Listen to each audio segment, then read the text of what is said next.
क्या हाल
जब आप लोग बता दीजिएगा तब हम शुरू कर देंगे। लेकिन आज जीवन में आधा एक घंटा आपका बहुत शांति विचार होगा सपोर्ट के साथ।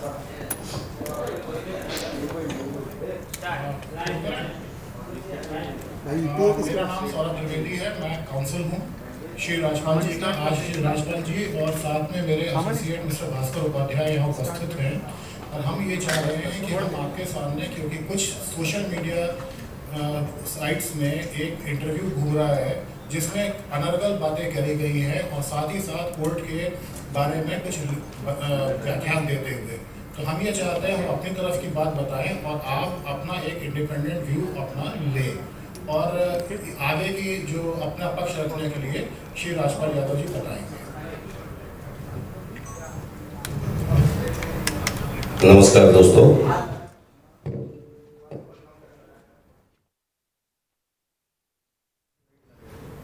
नाम राजपाल नौरंग यादव।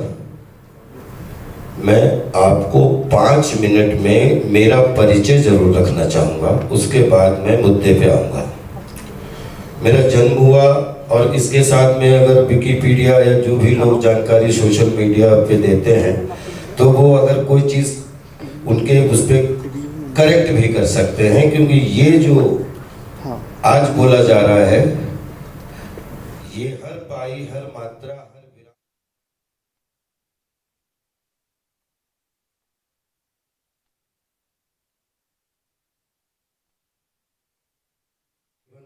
16 मार्च, मुंशी जी ने 8 जनवरी रख दिया 71। राजपाल ने प्राथमिक शिक्षा कुंडरा, सुनासीनाथ जूनियर हाई स्कूल पंडा, जूनियर हाई स्कूल ढगा घनश्याम, फिर उसके बाद शाहजहांपुर सरदार पटेल कॉलेज, फिर उसके बाद राजकीय इंटर कॉलेज में जब पहुंचे तो 87 आ गया था। 88 में राजकीय इंटर कॉलेज में हमने एक विज्ञान स्टूडेंट के रूप में हमने एडमिशन लिया। उसी समय एक पेपरों में निकला कि अप्रेंटिस चाहिए। इसके पैरेलल मैं थिएटर चालू कर चुका था, क्योंकि मैं स्कूल कॉलेज छोटे छोटे सब में कुछ ना कुछ वाद विवाद प्रतियोगिता या कुछ ना कुछ चुटकुला सुनाने की मुझे आदत थी। जब 9th में 10th में प्रॉपर शाहजहांपुर में रहने लगा तो उस समय कोरोनेशन आर्ट थिएटर शाहजहांपुर, माननीय दिलीप आनंद जी, कृष्णा कुमार श्रीवास्तव जी ने जरीब मलिक आनंद से मिलवाया कि लड़का अच्छा है, अभी हाई स्कूल 11th किया है, ये थिएटर करना चाहता है। मैंने सर थिएटर ज्वाइन किया। विभा मिश्रा जी के निर्देशन में एक नाटक किया, अंधेर नगरी, चौपट राजा, टकासेर भाजी टकासेर खाजा। ये बात 87-88 की है। उस समय 15-16 साल की उम्र थी, 17 साल की जो भी, और साथ में थिएटर करने लगा और कक्षा 6 से अपनी किताबों की व्यवस्था अपने गांव में अपने पिताजी के साथ कैसे धान गड़ाने हैं, कैसे घास काटनी, कैसे जानवर चलाने हैं, कैसे दूध बेचना है, कैसे पढ़ाई हर कीमत पे करनी है। बड़ा परिवार बचपन से ही था। तो ऐसे करते करते फिर बड़े भाई ने ट्यूशन पढ़ाना शुरू कर दिया, सबने खेती बाड़ी करना शुरू कर दिया और पूरे परिवार ने मिलके अपने अपने माता पिता से लेके अपने अपनी यथास्थिति अनुसार 10 रुपए से लेके और 1000 तक सभी भाइयों ने देने का प्रयास किया, जिसकी वजह से अपन 90 तक पहुंच पाए।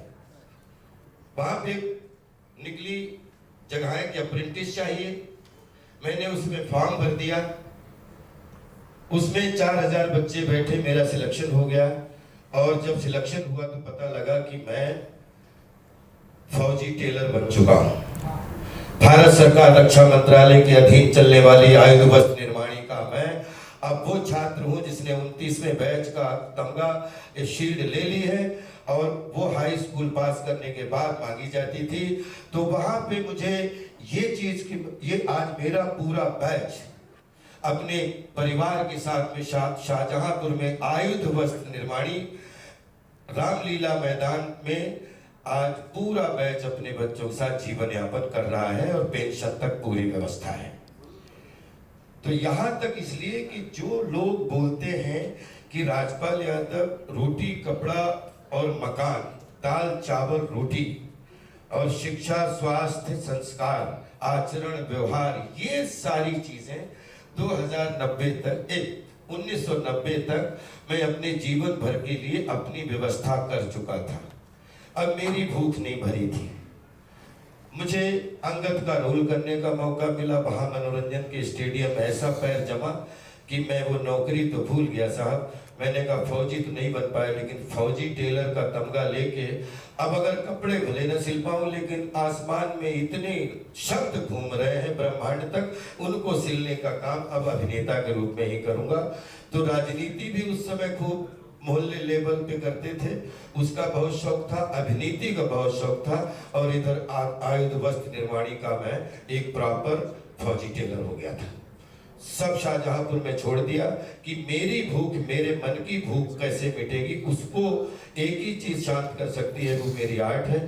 मैं शाहजहांपुर से लखनऊ भारतीय नाट्य अकेडमी पहुंचा, 92, 93, 94 मैंने वहां पे बिताया और फिर भी मेरा मन नहीं भरा। मुझे लगा कि पूरा विश्व में जो 70 mm है, जो सबका मिशन होता है, बहुत बड़ा पर्दा है। मैं 94 में मैंने जो है NSD में ट्राई किया और 2 लाख फॉर्म आते हैं, जहाँ पे आपको पता है, उसमें मुझे 20 लड़कों में और लड़कियों में जगह मिल गई और 94 से 97 मुझे NSD करने का सौभाग्य मिला। सौभाग्य मिलने के बाद में मैं एक नाटक था विज्ञान शाकुंतलम, मैं श्रीलंका गया और श्रीलंका से मैं लौट के आया। तो 1997 30 जून को मैं मुंबई आया, बोरीवली उतरा, गोरेगांव ईस्ट को बनराई कॉलोनी में हम 10-12 लड़के आए थे, जिसमें लड़की थी, लड़के थे, 2-3 कमरों में रहते थे। वहां से हमारी जिंदगी अब हम मुंबई की जिंदगी 97 to 2005, इसमें 3 साल टेलीविजन, 97, 98, 99 में लग लकीरें, दिल क्या करे और शूर और जंगल फिल्म मिली। 2000 में जंगल रिलीज हुई और जंगल में कहो ना प्यार है कि ऋतिक रोशन साहब को बेस्ट एक्टर मिला और मुझे बेस्ट नेगेटिव एक्टर फॉर जंगल के लिए मिला। और यहाँ पे मुझे समझो बॉलीवुड का, भारतीय सिनेमा का सब कुछ मिल गया, क्योंकि जिसकी शक्ल देख ली, जिसकी अकल देख ली, जिसका अभिनय देख लिया, मेरे लिए भारतीय सिनेमा ने उसी दिन 500 जन्म जीने का अवसर दे दिया। 2005-2003 मेरी शादी हुई। 2005-6 तक लगभग 50 फिल्मों में कभी एक्शन कट और दूसरी तरफ 99 में एक ऐसी घटना हुई जिसमें परम पूजनीय शास्त्री जी, श्री दत्ता जी देव प्रभाकर जी शास्त्री, जिनको हम सब प्यार से दत्ता बोलते थे। मैं 99 में आया, मैं लग लकीरें की शूटिंग करके आया। मैंने चैनपुर फोन किया, मानी राणा साहब की बड़ी बहन जो हम सबकी प्यार की दीदी थी, उन्होंने कहा हो आ जाओ। मैं पहुंचा, मुझे दीक्षा का मतलब नहीं पता था और मेरे कान फूंक दिए गए और दत्ता जी हमारे अब जीवन के दर्शक बन गए, निर्देशक बन गए और मैं इधर एक्शन कट में बिजी हुआ।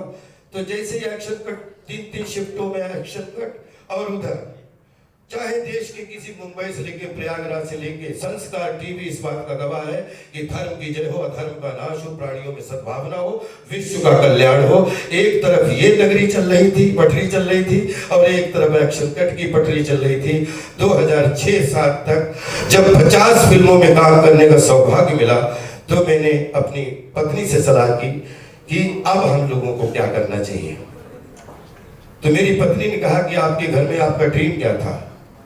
बोले कि हमने कहा था कि मेरे माँ बाप बगैर पढ़े लिखे हैं, लेकिन शाहजहांपुर रोहिलखंड की धरती में मैं चाहता हूं कि मेरी नेक्स्ट जनरेशन जो होनी चाहिए,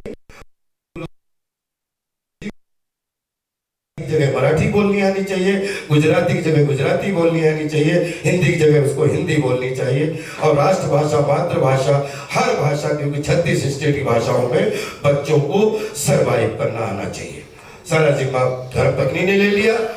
और मैं इस बीच मेरे इतने यूपी, दिल्ली, क्योंकि 36 स्टेट, इतने लड़कों के मुझे फोन आने लगे, और मैंने ये सोचा कि मैं तो अभिनेता हूं, अभिनेता रहूंगा, लेकिन कोई ऐसा प्लेटफॉर्म खोला जाए जिसमें फिल्म भी करता रहूं।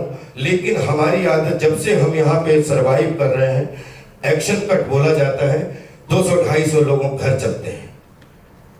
हमारा 2006 से जो है एक मन हुआ कि एजुटेनमेंट में हम काम करेंगे, एक एजुकेशन और एक एंटरटेनमेंट, और तीसरा मेरा अभिनय सेवा मनोरंजन के रूप में चलेगी। तो ये 2006, 7, 8, 9 जब आया, एक प्रोडक्शन का हाउस खोला, उसमें हमारे मुंबई के बहुत सारे लोगों ने साथ दिया, और प्रोडक्शन में एक फिल्म शुरू हुई जिसका नाम है अता पता लापता। यहाँ 2005 से हमारे एक मित्र थे जो साईं बाबा के दर्शन करने आते थे 2005 से, जैसा कि उस वीडियो में बोला गया है, मिस्टर मिथिलेश। ये जब आते थे हमसे शाहजहांपुर में मिले, या फोन बात हो, या मुंबई आते थे कि कभी भी कोई इन्वेस्टमेंट हो तो बताना। 2005 से हमारी दोस्ती बहुत अच्छी थी। 2010 आया। 2010 की होली में मैं मिस्टर माधव गोपाल जी के पास घर पे मिला, होली मनाई, बहुत अच्छे सब लोग हंसी ठिठोली मीटिंग हुई।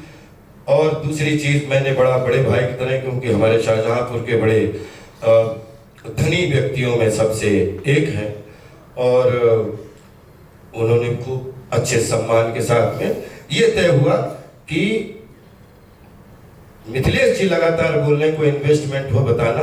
तो मेरे पास, मैं तो भैया फिल्में करता हूँ, मेरी एक फिल्म है अता पता लापता, जो पिछले 5-6 महीने से मैं शूट कर रहा हूँ। 2010 में बहुत सारे यहाँ के 200 लोग गवाह हैं कि 2009 और 2010 में ही फिल्म का पूरा, क्योंकि फिल्म थी नहीं वो। एक्चुअली मैंने पहले भी बोला कि ना मैं डायरेक्टर हूँ, ना डायरेक्टर था, ना डायरेक्टर रहना चाहता हूँ। मेरे लिए डायरेक्शन सिर्फ कि जीवन में 100 मैच खेले, 2-3 मैच फुटबॉल खेल लिए और 100 मैच क्रिकेट के खेले। मैं अभिनेता था, अभिनेता हूँ, अभिनेता रहूंगा। मैंने कभी भी फिल्म के निर्माण के दौरान कभी एक्शन भी नहीं बोला। मैंने एग्जीक्यूटर का काम किया है। नाम मेरा गया है क्योंकि उसमें नाम जुड़ा था। और इतने 76 डेज इसकी शूटिंग चली है, जिसमें सबसे कम हमारे यहाँ के जितने भी देश के पूरे थिएटर के 200 कलाकारों को लेके एक ऐसा कियोस मंडली बनाई गई, जिसमें माननीय दारा सिंह जी से लेके आज 15-20 एक्टर जो भारतीय सिनेमा के मुख्य हिस्सा हैं, सपोर्टिंग के रूप में, कहीं लीड के रूप में, कहीं वो उसके सब हिस्सा थे। सबसे कम लोग, ये मुंबई की सरजमीन के सारे हमारे जूनियर आर्टिस्ट जानते हैं कि कभी 500 लोग, कभी 1000 लोग, कभी 1500 लोग। और जो फिल्म सिटी का लास्ट शेड्यूल हुआ उसमें 2500 जूनियर आर्टिस्टों ने हिस्सा लिया था, और उसमें भोजन भी किया था और उसका पेमेंट भी लिया था। ये टोटल, क्योंकि जीएसटी का जमाना नहीं था, तो जो पैसा मेरे पास था मैंने लगाया। जो मैंने कुछ फ्लैट लिए थे उनको मैंने अपने दोस्तों को दे दिया, उनसे लगाया। कुछ 10-12 ऐसे दोस्त थे जिनसे किसी से 20 लाख, किसी से 30 लाख, किसी से 1 करोड़, किसी से ऐसे करके हमने 10-20 अपने दोस्तों से पैसा लिया। फिर हमने सेंट्रल बैंक ऑफ इंडिया से पैसा लिया 5-5.5 करोड़ रुपया, जिसमें हमने शाहजहांपुर का अपना प्लॉट रखा। ये ऐसे करके लगभग 20-22 करोड़ रुपया 2007 से धीरे धीरे 2009, 10, 11, 12, 13 में इकट्ठा करके 2010 में उन 20-22 करोड़ रुपए में 5 करोड़ रुपया ये भी आया था, जिसका नाम है मुरली प्रोजेक्ट। ये बाकायदा 5 बार में आया, 1-1 करोड़ करके आया। अभी तक एग्रीमेंट नहीं बना। मैंने 3 बार फोन किया, हमने कहा पैसा आपका आ गया, तो आप आ जाइए एग्रीमेंट कर लेते हैं। तो उन्होंने कहा कि नहीं, एग्रीमेंट लक्ष्मी नगर दिल्ली में कर लेंगे, आप अच्छे से फिल्म बनाओ, फिल्म रिलीज करो, अब चिंता क्यों करते हो, मैं तो आपका भाई हूं, और भाई और अपने एक परिवार के लोग हैं तो ऐसा क्यों। हमने कोई बात नहीं। फिर जब मैं लक्ष्मी नगर गया अपने परिवार के साथ, वहां पे क्योंकि मेरी वाइफ गुजराती ओरिजिन की कैनेडियन वाइफ है, मैंने जीवन में कभी अपना नोट नहीं बदला, मैंने जीवन में अपना कभी वोट नहीं बदला, और जीवन में कभी अपना कितनी भी मायावी चीजें सामने आ जाए कभी अपना पासपोर्ट नहीं बदला। जबकि मेरी वाइफ का पासपोर्ट कैनेडियन गुजराती पासपोर्ट है, उनके पिताजी 70 साल से कैलगरी में रह रहे हैं। मैंने कहा कि आप अपना पासपोर्ट रखिए, मेरा अपना पासपोर्ट रहेगा, क्योंकि मुझे अगर ससुराल भी जाना है तो मुझे वापसी का टिकट फिल्मों की तरह पहले चाहिए, तभी मैं आ पाऊंगा। नहीं तो मैं अब, क्योंकि मुझे नहीं लगता है कि सातों समंदर में कोई भी ऐसी धरती है जो राज्यपाल को घर तो दे सकती है, लेकिन आनंद प्राप्ति इस मिट्टी में है, जिसमें प्रयागराज का मेला है जिंदगी में, कांस फिल्म फेस्टिवल की जो है पूरा क्रिएटिविटी का कुंभ है, और भारत रंग महोत्सव हमारे दिल्ली का जो है थिएटर का कुंभ है। हम इन मेलों में विश्वास करते हैं, हम सब गलियों में विश्वास करते हैं, हम खुद गलियों के हैं। है उसके बाद में आज पाई मात्रा विराम की जो भी आप लोग, क्योंकि हमने टाइटल भी दिया है आओ मिलकर पता लगाएं। एक अता पता लापता हो गया था, मैं भी उसकी तलाश में हूं, आप भी तलाश करिए। और जो भी उन वीडियोस में कि इसमें पाई मात्रा और विराम का भी फर्क नहीं है, आपने वीडियो देखे होंगे, तो उन वीडियो के लिए मुझे आज आपके सामने आना पड़ा है। तो बोलते हैं कि 10 दिशाएं, तीनों लोक, चारों भुवन, पंच परमेश्वर, पंचम वेद, कला वेद, 6 शास्त्र, 7 चक्र, अष्ट सिद्ध, नवनीत के दाता, अक्षवर दीन जानकी माता, और 9 चंडी माता, और 9 ग्रहों विजय दशमी के इस ब्रह्मांड में जो भी आज जवाब दूंगा तो पाई मात्रा और विराम का जवाब दूंगा। बाकी देश हमारा है, मीडिया हमारी है, पब्लिक हमारी है, कानून हमारा है, हम आपके हैं। ना हम कभी गायब थे, ना गायब हैं, ना गायब रहेंगे।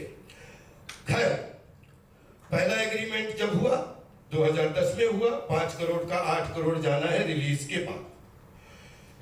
6-7 महीने बाद, 8 महीने बाद एक दूसरा एग्रीमेंट आ गया। वहां पे मेरी वाइफ ने बोला आपने एग्रीमेंट पढ़ा? तो मैंने कहा कि 5 करोड़ रुपया आ चुका है, एग्रीमेंट में यही तो लिखा होगा कि 5 करोड़ का 8 करोड़ जाना है फिल्म के रिलीज के बाद। उसके बाद में जो भी घाटा मुनाफा है वो राजपाल यादव का है। तो मैं उसी ऑफिस में मैंने जस्ट पूछा कि माधव भाई, ये अपने जो अपना क्या बोलते हैं एग्रीमेंट है, इसमें जो अपनी बरबली बात सन एंड साइंड होटल में आपके हमारे मिथिलेश जी के बीच में हुई है, वही है ना सब कुछ? आपके सीए भी आए थे। तो मैं इस ब्रह्मांड को साक्षी मान के दत्ता की आज तक नहीं तो ऐसे उठे और इस कुर्सी को लात मारी कि तुम मेरे छोटे भाई हो, ये मेरी बहू जैसी है, इसको कुछ पता नहीं है, ये मेरे कलेजे का टुकड़ा है। अगर 5 करोड़ क्या 50 करोड़ का भी बीच में अगर हमारे आपके बीच में कोई मसला आ जाएगा तो 50 करोड़ को लात मार दूंगा, लेकिन भाई पे आंच नहीं आने दूंगा। ये था 2010 जुलाई का बयान, जिसमें मेरे कान गवाह, मेरी आंखें गवाह, मेरी वाइफ गवाह, सारे लोग गवाह, मेरा छोटा भाई गवाह। उसके बाद मैं चला गया प्रयागराज, कोई फंक्शन था, फंक्शन से लौट के आया, 5-6 महीने में एग्रीमेंट मारता रहा। अब हमारी फिल्म, हाँ दूसरी चीज, 5 करोड़ रुपए जो फिल्म में आए, उसी बरा में 303 ऑफिस है था उस समय, उसमें 70% फिल्म हमारे सारे टेक्नीशियन गवाह है कि उन्होंने पहले दिखाई थी, 70% फिल्म बन चुकी थी, जिसमें 15-16 करोड़ रुपए ऑलरेडी इन्वेस्ट हो चुका था। 5 करोड़ और 5 करोड़ 10 करोड़ की और जरूरत थी। 5 करोड़ के लिए इन्होंने कहा कि भाई आपके बहुत लोगों का पैसा लगा है, क्योंकि जेन्युइनली एक फिल्म बनती है तो दसों लोगों का पैसा लगता है, और मैं फिल्म करता हूं तो फिल्म के लिए पैसा ले रहा हूं, कोई गुनाह तो नहीं कर रहा हूं, प्रोडक्शन के लिए, लोगों के घर चले, उसके लिए मैंने नियत बनाई थी कि मैं सबको काम कहाँ दिलवा सकता हूं। तो जिनके पास काम नहीं, मेरे परिवार के ही लोग या मेरे दोस्त थे लोग, वो लोग सब इसमें काम करें, अपनी रोजी रोटी कमाए। नंबर 2, अब क्या हुआ, 1 साल के अंदर, वो एग्जैक्ट डेट तो हमारे लीगल आपको बताएंगे, दूसरा एग्रीमेंट आ गया। बोले फिल्म 6 महीने लेट हो गई है, 5 का 9.5 करोड़। तो हमने कहा कैसा कर रहे हो, फिल्म बहुत, अब तो बिल्कुल फिल्म डिस्ट्रीब्यूशन पे जाने वाली है, पोस्ट प्रोडक्शन, क्योंकि इतना ब्रॉडवे टाइप थिएटिकल है मामला, पता नहीं ये सफल होगा कि असफल होगा, लेकिन India video, satellite channel, Doordarshan, फलाना ढिमाका, क्वालिटी, आपका एक एक पैसा वापस होगा। इन्होंने 9.5 पे हमारा एग्रीमेंट साइन करा लिया। बोले थोड़ी लेट हो रही तो पैसा निपटाओगे तो 7.5 ले लूंगा 8 का, लेकिन अभी 9.5 पे कर दो। आ गई 2012, माननीय सेंट्रल बैंक ऑफ इंडिया ने एक कागज हमें इशू, फिल्म पे हमारी शाहजहांपुर के प्लॉट पे 5.5 देके हमें 9 करोड़ रुपया सैंक्शन किया। मैंने इनको तुरंत फोन किया, हमने कि खुशखबरी, लोन भी पास हो गया।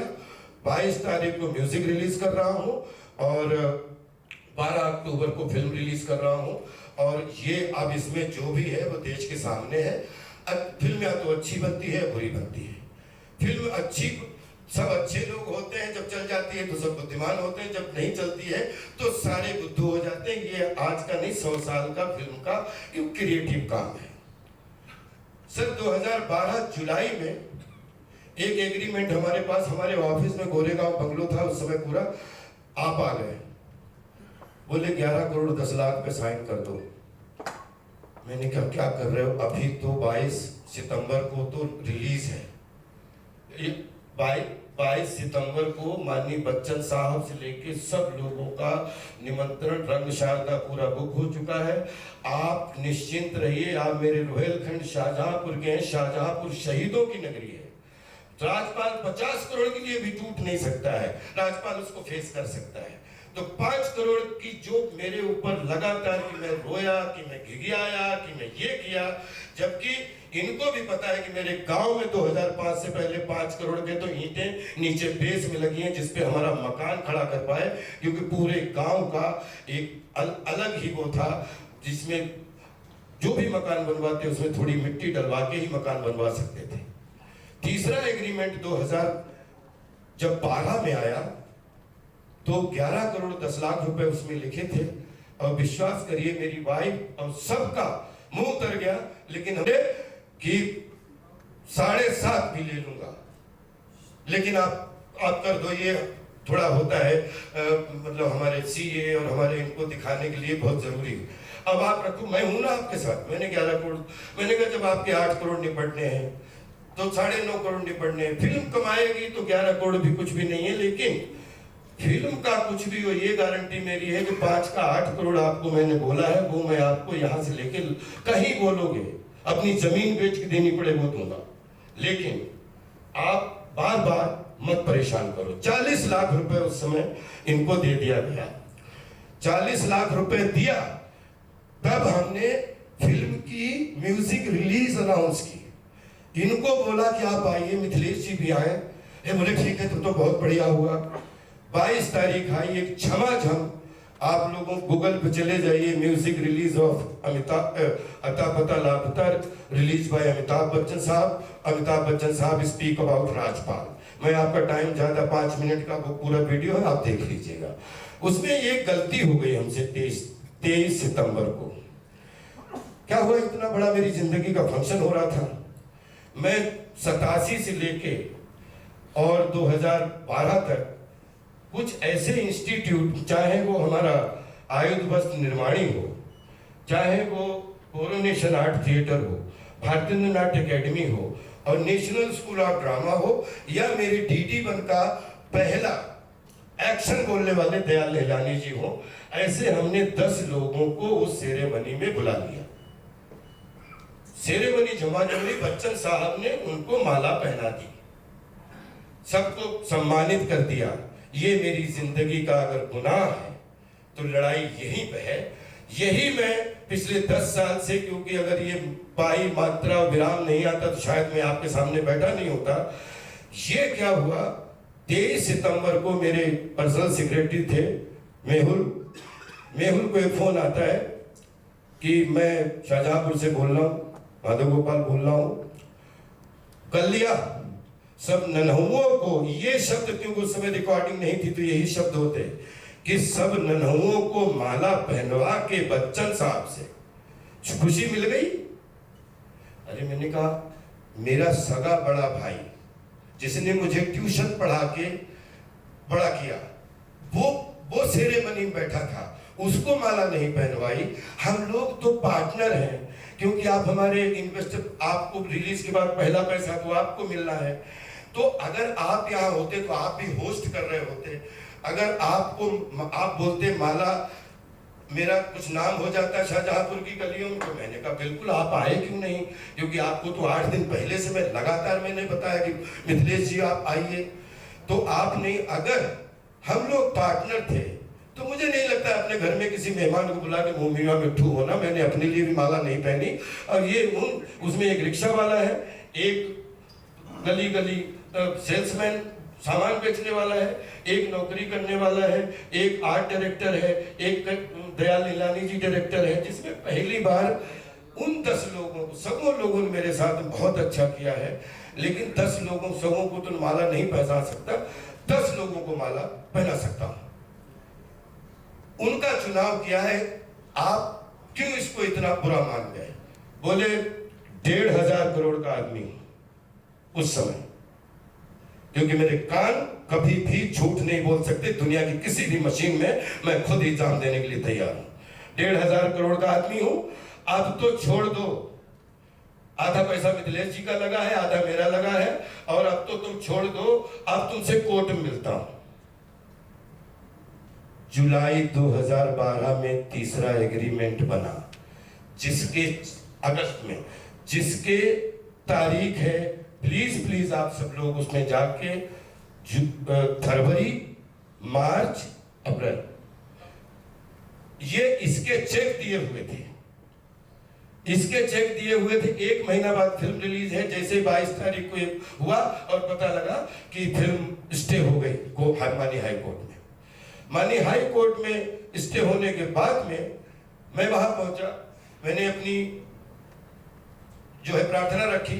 मेरी फिल्म में मैंने उस समय भी बोला इनका 5 करोड़ रुपया पड़ा है, लेकिन ये बोतल जो बनी है ये 20-22 करोड़ की बनी है। इसमें अगर आप गुस्सा भी हो तो आपको जब तक, क्योंकि पब्लिक में आनी है ये, तो इसको आप मार्केट में पहले क्यों, क्योंकि 5 करोड़ आपका डूब जाएगा, मेरा इसमें 15-16 करोड़ डूब जाएगा। अरे तुम 4 करोड़ की फिल्म नहीं आप बात कर रहे हो, ये मेरे से कहा गया। और पता लगा कि जैसे वो माननीय हाई कोर्ट ने हमें फिल्म रिलीज करने का आदेश दिया, 12 अक्टूबर 2012 की रिलीज थी। पीवीआर, उसको पूरा पैसा पीवीआर में जमा कर दिया था, 1200 प्रिंट रिलीज होने थे। उससे पहले फिर माननीय हाई कोर्ट तो झेल गया, वहीं पे पता लगता है दूसरा एक फिल्म को नेस्तनाबूद करके मुंबई में एक ऐसी प्रेस कॉन्फ्रेंस की गई। शायद इसमें कुछ लोग ऐसे हैं जिनको हम 20-25 साल से जानते हैं, शायद उस प्रेस कॉन्फ्रेंस में हो जिसमें माननीय अशोक सरोगी साहब के संचालन में वो प्रेस कॉन्फ्रेंस हुई, जो उन्होंने खुद अपने वीडियो में बोला है। और उसमें राज्यपाल ने किया फ्रॉड, राज्यपाल ने लिया लोन, राज्यपाल ने कर दिया एक व्यापारी के साथ ठगा, राज्यपाल ने पैसे निपटाने से पहले फिल्म। और पता लगता है कि दोस्तों ये पानी की बोतल है, इसमें 5 लोगों 10 लोगों का पैसा लगा है, और एक पैसे ने 9 लोगों का पैसा उल्टा चढ़वा दिया, अपना तो डूबा ही। और फिल्म आप 2 नवंबर को 2012 को रिसर्च कर लीजिए, जो 1200 थिएटर में रिलीज होनी थी, 190 थिएटर फिल्म रिलीज नहीं हुई। 24 घंटे के अंदर वो फिल्म को उतारना पड़ा, 24 घंटे के अंदर सब कुछ हो गया, फिल्म उतर गई। राज्यपाल की पूरे देश दुनिया में बदनामी। मैं सोच रहा हूं कि जो आदमी अपनी दाल चावल रोटी की इंतजाम शाहजहांपुर में करके आया था, अपने गांव करके आया था। मुंबई में तो अपनी कला की भूख राजपाल यादव के लिए कभी भी कला पेशा नहीं है, न थी न होगी। राजपाल की कला राजपाल की पेशगी है और राजपाल का पैशन है। कला एक विज्ञान है और मैं इस विज्ञान का 100% 2026 में भी 1997 में I was a noon struggler. In 2026 I am well known beginner. एक चीज सर, बस 5 मिनट और ये लेना चाहूंगा। ये 2013 के यहां तक ये किस्सा हुआ तो मैंने 5 करोड़ जो रुपया लगाए, इनके 5 करोड़ वो सब में दिखाए और बाकायदा वो खर्चा है। थोड़ा टाइम दीजिए, बहुत अच्छा मौका मिल गया है कि मेरे ऊपर ये भी इल्जाम लगा कि वो फिल्म तो बहुत छोटी है। 2-2, 2.5 मिनट के मैं वर्टिकल के रूप में लगभग 10-20 वो कटवा रहा हूं। उसमें आपसे ये सहानुभूति नहीं चाहिए कि फिल्म कैसी है। फिल्म तो गंदी अच्छी हो सकती है, लेकिन इस बात को जरूर जज करना कि इसमें जो मैं 20-22 करोड़ रुपया बोल रहा हूं लगा है कि नहीं लगा है। 2013 जैसे ही आया, 2013 के बाद में 2014 में हमारी जो 3 दिन फिल्म ना चले तो लोग पूछते नहीं है। 2012-13 में ये काम शुरू हुआ और 14 में मुझे राइट्स मिले 1.25 साल के बाद कि आप अपनी फिल्म चाहो बेच सकते हो, कुछ भी कर सकते हो, वो कर सकते हो। 2014 से टेक्निकली रूप से माननीय हाई कोर्ट में, क्योंकि मैं हाई कोर्ट अपने देश का कानून कल भी रिस्पेक्ट करता हूं, करता रहूंगा और माननीय हाई कोर्ट जो भी हमें आदेश देगा राजपाल उसके लिए खड़ा मिलेगा। लेकिन मैं जो ये बात कर रहा हूं कि मेरा इंटेंशन और ये पाई मात्रा और विराम का इंटेंशन क्या था, अगर ये क्लियर हो जाएगा तो हमारा आपके सामने यहाँ बैठना सार्थक हो जाएगा। प्लीज 2014 से लेकर 2016 तक ये चेकों का मामला आप समझा दीजिए प्लीज।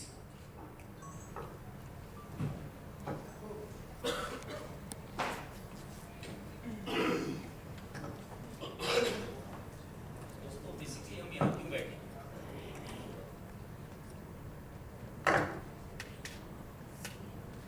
हेलो दोस्तों, बेसिकली हम आज यहाँ क्यों बैठे? क्योंकि ये केस 2012 से चल रहा है और 2016, 2026, ये 2026, 12, 16, 26 ये 3 डेटें कम से कम आप लोग की। अभी भी ये केस सब जुडिस है तो हम फैक्ट्स के ऊपर जो कोर्ट में है उसके ऊपर ज़्यादा बात नहीं करेंगे, लेकिन हम कम से कम हमारे यहाँ बैठने का कारण आपको ज़रूर बताएंगे। और हमारे यहाँ बैठने का कारण जो इसके अंदर शिकायत करता है माधव गोपाल वर्मा जी, उनकी माधव गोपाल अग्रवाल जी, माधव गोपाल जी, इन्होंने जो सोशल मीडिया के ऊपर एक इंटरव्यू हाफ एन आवर, आधे घंटे का जो एक इंटरव्यू उन्होंने पोस्ट किया है जो कि बहुत वायरल हो रहा है, अब वही कारण है जिसकी वजह से हम आज यहाँ बैठे, जिसके अंदर उन्होंने जो भाई साहब ने शब्द बोले राजपाल जी ने कि कई बार यह भगवान की कसम और ऑनरेबल हाई कोर्ट्स के जजेस के नाम ले लेकर के और कोर्ट का नाम ले लेकर के ये कहा है कि इन जो भी वो कह रहे हैं उसमें किसी भी मात्रा, पाई और विराम का भी अंतर नहीं है। हम उसका खंडन करने के लिए बैठे हैं। हम आपके सामने वो फैक्ट्स रखेंगे, वो सच रखेंगे, आपको बताएंगे कि किस प्रकार से मात्रा, विराम ही नहीं, अक्षर से अक्षर उन्होंने झूठ बोला है। उन्होंने माननीय कोर्ट का नाम लेकर के, जस्टिस साहब का नाम लेकर के कि झूठे फैक्ट्स आप लोगों के सामने परोसे हैं और इनको बदनाम करने की कोशिश की है। आज 14 सालों के बाद हमें आप लोगों के सामने कम से कम आके ये बात और फैक्ट्स, क्योंकि हमारे पीछे टाइटल भी है कि आओ पता लगा सच्चाई क्या है। कोई कुछ कह रहा है, कोई कुछ कह रहा है, कोई कह रहा है 10 करोड़ लिए, किसी ने कहा 20 करोड़ लिए, किसी ने कहा राजपाल जी ने फ्रॉड किया। तो कम से कम मैं चाहता हूं कि एक बार वो उनका जो वीडियोस उन्होंने पोस्ट की है उसकी जो मुख्य बातें हैं वो मैं आपको बताऊं, और जो फैक्ट्स है वो मैं लेके आया हूं। हम सिर्फ अपने मुंह से, जबानों से बात नहीं करेंगे। हम जो भी आपसे बात करेंगे हमारे पास डॉक्यूमेंट्स है, इसके बाद हम आपको वो डॉक्यूमेंट्स भी देंगे, हम आपको साक्ष्य देंगे, हम आपको एविडेंस देंगे कि सच क्या है और झूठ क्या है। उन्होंने क्या कहा, उन्होंने जो पहली बात कही कि 5 करोड़ रुपए उन्होंने इस फिल्म में लोन दिया। ठीक है, लोन दिया, वो एग्रीमेंट जो पहला एग्रीमेंट करा है उसके बारे में राजपाल जी ने आपको बताया होगा। पहला एग्रीमेंट में 5 करोड़ के वो 8 करोड़ रुपए ले रहे थे। 3 करोड़ रुपए 11 महीने का ब्याज था। आप मुझे बता दें हमारे हिंदुस्तान के किस कानून के अंदर 60% का ब्याज लगता है? क्या किसी लोन एग्रीमेंट में 60% का ब्याज है? वो रो के कह रहे हैं कि उनके भी लोन चल रहे हैं। अगर अग्रवाल साहब एक हमें अपना एग्रीमेंट दिखा दें जिसमें वो 60% का ब्याज भर रहे हैं किसी बैंक को या किसी पर्सनल आदमी को, तो हम मानेंगे उनकी बात में मात्रा और विराम का भी सच्चाई है। 60% का ब्याज, ये इन्वेस्टमेंट, ये लोन, ये पैसे जो लगे इस पिक्चर में, मैं अभी आपके सामने रखूंगा ये फैक्ट्स, जिससे ये साबित होगा कि ये सिर्फ पैसा लेना या पैसे का लेन देन की बात नहीं थी, ये उससे कुछ आगे थी। ये वो एक षड्यंत्र था जो राजपाल जी के साथ। काइंडली देखें जो दूसरी बात उन्होंने कही कि जैसे ही उन्होंने ये एग्रीमेंट्स वगैरह साइन किए, मैं आपको फैक्ट्स के बाद आऊंगा, ये मैं अभी जो उन्होंने अपनी वो एक इंटरव्यू दी है उस इंटरव्यू के जो फैक्ट्स उन्होंने रखे हैं, पहली बात तो उन्होंने ये कही है उसके अंदर कि जो 21/4/2013 को एग्रीमेंट हुआ उसमें जो चेक बाउंस हुए ये उसका मामला है और ये वही मामला अभी माननीय हाईकोर्ट में लंबित है। ये बात सरासर गलत है। 21/4/2013 को जो एग्रीमेंट हुए वो सिर्फ 5 चेक दिए गए थे 10 करोड़ रुपए के लिए। उन 5 चेकों का आज तक कोई भी चेक बाउंस का केस किसी भी कोर्ट में न दाखिल किया गया न लंबित है। जो चेक फाइनल कंसेंट एग्रीमेंट के बाद दिए गए 21/4/2013 को, उसका कोई भी केस, मैं दोबारा बता रहा हूं, कोई भी केस किसी भी अदालत में अभी लंबित नहीं। ये जो केस है जो अभी माननीय कोर्ट में चल रहा है वो 2012 के 3rd सप्लीमेंट्री एग्रीमेंट के चेक्स हैं और वो किस तरीके से उन्होंने ये षड्यंत्र रचा, कहां से उन्होंने ये सारी चीज शुरुआत की, वो मैं भी आपको ब्रीफ करूंगा। उसके बाद उन्होंने जो और मुख्य बातें इसमें कही हैं कि उन्होंने कभी भी राजपाल जी को जेल भेजने के लिए कोर्ट से अनुग्रह नहीं करा या कोर्ट से उन्होंने रिक्वेस्ट नहीं करी कि इनको जेल भेजें। ये बात भी सरासर झूठ है। हम आपको डॉक्यूमेंट्स देंगे, हम आपको ऑनरेबल कोर्ट्स के ऑर्डर देंगे जिसमें साफ साफ उनके वकील ने, उनके काउंसिल ने जब ये पैसे की देनदारी के लिए किसी सिक्योरिटी को लेके गए थे जिसने अपनी संपत्ति वहां कोर्ट के सामने ओरिजिनल डॉक्यूमेंट्स, टाइटल डॉक्यूमेंट जो प्रॉपर्टी के वो रखे और रख के कहा कि साहब हम इनका पैसा जो भी है 1-2 महीने में पूरा क्लियर कर देंगे जो भी इनका डेब्ट है, लेकिन और आप इनको कम से कम फ्री करें। क्योंकि ऑनरेबल कोर्ट ने जब एग्जीक्यूशन शुरू हुई, हम आएंगे पीछे थोड़ा सा उस पे फैक्ट पे, राजपाल यादव जी के सारे खाते सीज कर दिए थे, इनके सारे पासपोर्ट जमा थे, इनकी जितनी प्रॉपर्टी थी वो सारी अटैच थी और इन पे ये बंदिश थी कि ये अगर कहीं भी किसी से भी कोई भी पिक्चर का समझौता करते हैं या एग्रीमेंट करते हैं तो उसका जो भी पैसा है वो उस एग्जीक्यूशन में लगाएंगे। तो उससे निकलने के लिए 2018 में ये लेके गए थे, वो तो आएंगे उस पे फैक्ट्स एक बार उनके सामने रखते हैं। 2018 में ये लेके गए थे लेकिन ये उन्होंने मानने से इनकार कर दिया और जेल भेज, इनको जेल भिजवाना की उन्होंने रिक्वेस्ट करी और वो एग्जीक्यूशन नहीं कर रहे। और तो बेसिकली ये जो उन्होंने अपना ये अभी एक इंटरव्यू दिया उसमें जो 2 बातें उन्होंने रखी, एक कि उनकी कभी कोई मंशा नहीं थी राजपाल यादव जी को जेल भेजने की, ये सरासर झूठी है, उसके सबूत हम आपको देंगे। उनकी स्टेटमेंट रिकॉर्ड्स हैं, उनके वकीलों की स्टेटमेंट रिकॉर्ड्स हैं।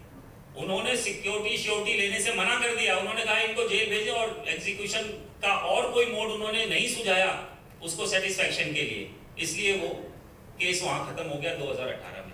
उसके बाद इन्होंने 3 महीने की जेल की सजा काटी। किसकी वजह से? ये तो लेके गए थे सिक्योरिटी, आज भी लोगों ने अगर सहयोग न दिया होता तो शायद आप जेल में रहते। अब जो दूसरी बात उन्होंने कही है कि जो ये केस चल रहा है ये 21/4/2013 के जो चेक्स माननीय हाई कोर्ट के अंदर दिए गए ये उससे रिलेटेड मसला है, ये भी सरासर झूठ है। अब इसके जो फैक्ट्स है वो मैं आप लोगों के सामने एक बार रख रहा हूं, इसके डॉक्यूमेंट्स मैं आप लोगों के सामने रखूंगा। देखिए इसमें 20 मई 2010 को एक 5 करोड़ रुपए का कॉन्ट्रैक्ट एग्रीमेंट किया जाता है 10 रुपए के स्टैंप पेपर पे। और उसके अंदर काफ़ी सारी बातें लिखी जाती हैं, लेकिन जो उसका एसेंस था, जो मेन बात थी उसकी ये कि ये जो 5 करोड़ रुपए उसके अंदर लगाए गए हैं पिक्चर के अंदर, जो इनकी पहली production film Shri Naurang Godavari entertainment private limited को दिया गया था, राजपाल यादव जी को नहीं दिया गया था। ये पैसा Shri Naurang Godavari entertainment private limited के खाते में आई थी और मुरली प्रोजेक्ट्स प्राइवेट लिमिटेड के खाते से आई। इस पैसे को 5 करोड़ रुपए जो इन्होंने लगाया था, इसका एसेंस ये था कि ये पैसे प्रोडक्शन और रिलीज के लिए दिए जा रहे हैं। उसमें 4 जगह ये बातें लिखी हुई हैं कि ये प्रोडक्शन और रिलीज के लिए दी जा रही है। और 10 चेक दिए गए और 31/3/2011 का इसका उन चेकों का ड्यू डेट था। तो ये 11 महीने का लगभग एग्रीमेंट था। 5 करोड़ के 60% के लगभग से उन्होंने ब्याज लगा करके 11 महीने का ये 8 करोड़ लेना था। किसी कारणवश ये पिक्चर उस टाइम तक कंप्लीट नहीं हो पाई, तो फिर एक फर्स्ट सप्लीमेंट्री एग्रीमेंट, ये सब कंटिन्यूएशन में है, ये एग्रीमेंट सब एक ही चीज के लिए की गई है और एक के बाद एक की गई है। अगर उनकी मंशा ये थी कि अगर पिक्चर उनका पैसा उनको चाहिए था तो ये दूसरी सप्लीमेंट्री एग्रीमेंट करते ही नहीं। उन्होंने उसके बाद पहली सप्लीमेंट्री एग्रीमेंट 21/9/2011 को की, जो कि ये रकम जो 5 करोड़ थी अब उन्होंने वो बढ़ा के 9,38,06,332 रुपए कर दी, क्योंकि इनकी भी पिक्चर ऑलमोस्ट बन के रिलीज होने के कगार पे थी। तो ये इन्होंने कहा कि कोई बात नहीं, हम कर लेते हैं, अगर हम 8 दे रहे हैं तो हम आगे भी पैसे दे सकते हैं। इस एग्रीमेंट में भी इंटरेस्ट जो था, ये 3 महीनों के लिए जो इंटरेस्ट लगाया गया 1,38,06,332 रुपए लगाया गया और इसमें 6 चेक्स दिए गए। जो पुराने 2010 के एग्रीमेंट में जो चेक दिए गए थे ओरिजिनल में, वो वापस कर दिए गए, ये फ्रेश चेक दिए गए 6। अब ये जो चेक है इसका ड्यू डेट्स था 31/12/2011। अब इस 31/12/2011 तक भी ये पिक्चर कंप्लीट नहीं हो पाई, तो एक और एग्रीमेंट इसके बाद सेकंड सप्लीमेंट्री एग्रीमेंट 4 अप्रैल 2012 को किया गया और इसमें ये जो रकम 5 करोड़ की थी, इसमें ब्याज वगैरह लगा के उन्होंने ये रकम 10,72,52,745 रुपए बना दी। अब ये जो सेकंड सप्लीमेंट्री एग्रीमेंट था, इसमें 30 अप्रैल 2012 तक का उन्होंने ये इंटरेस्ट वगैरह सब कुछ जोड़ के ये बनाया था। ये फिर 6 महीने के लिए था।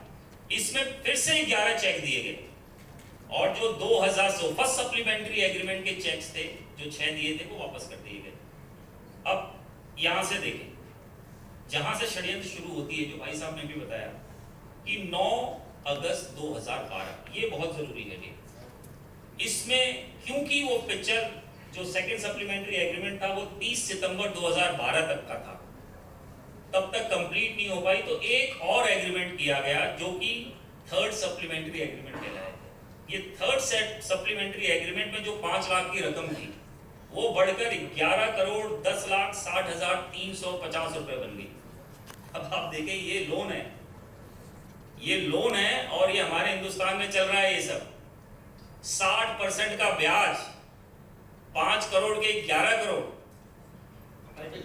और पैकेज, वो तो फंसे हुए थे, वो तो देंगे, वो एग्रीमेंट करेंगे, लेकिन हम इन्हें उससे भी समस्या नहीं थी, इन्होंने साइन किया, इन्होंने कभी उससे इनकार किया नहीं। लेकिन समस्या कहां शुरू हुई, षड्यंत्र हुआ ये जो थर्ड सप्लीमेंट्री एग्रीमेंट किया गया यहां से।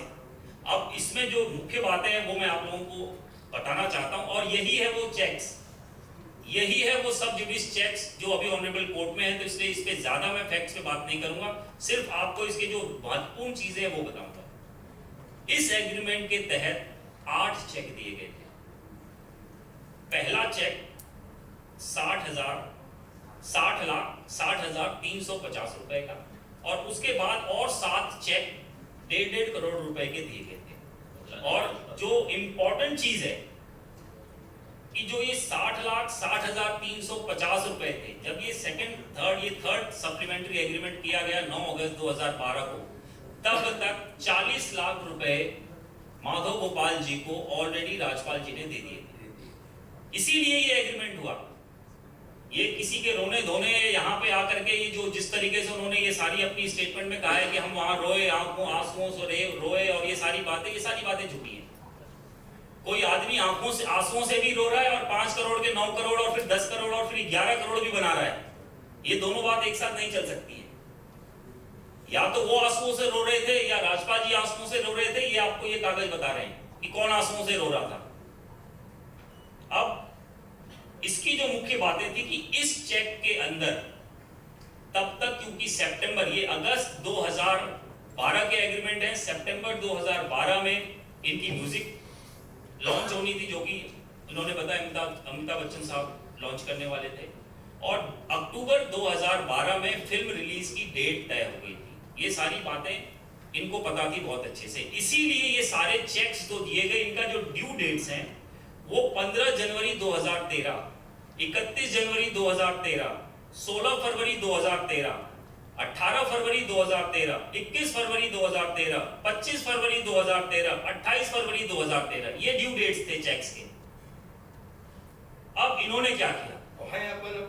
अब ये षड्यंत्र देखे कहां से शुरू होता है। जैसे इन्होंने ये एग्रीमेंट किया अगस्त में, सितंबर में माधव गोपाल अग्रवाल जी माननीय हाईकोर्ट पहुंच जाते हैं, ये कहते हुए कि साहब हमने तो ये एग्रीमेंट किया है, हमारे पैसे दिलवा दिए जाएं। जिसकी ड्यू डेट, जिन चेक्स की ड्यू डेट अभी आई भी नहीं थी, ये चेक अभी बाउंस भी नहीं हुए थे, उन चेक्स की रिकवरी के लिए वो सीधे हाई कोर्ट पहुंच गए कि हमें ये पैसे के राइट, इनके फिल्म की राइट या तो हमें दिला दिया जाए। और माननीय हाई कोर्ट ने कहा कि राइट्स की तो यहाँ पे जो बात है, उनको नोटिस करने के बाद उनको आग्रह किया कि आपको तो पैसा चाहिए। उन्होंने कहा हाँ जी हमें ये पैसा चाहिए। इस एग्रीमेंट को, एग्रीमेंट की तय समय से पहले हाई कोर्ट में जाकर के उन्होंने रिकवरी सूट फाइल कर दी। अब इन्हीं चेक्स को, जो ये रिकवरी सूट उन्होंने 2012 में फाइल की, फाइल करते ही इनको नोटिस हो गया अक्टूबर में, क्योंकि पिक्चर 12 अक्टूबर को रिलीज होनी थी।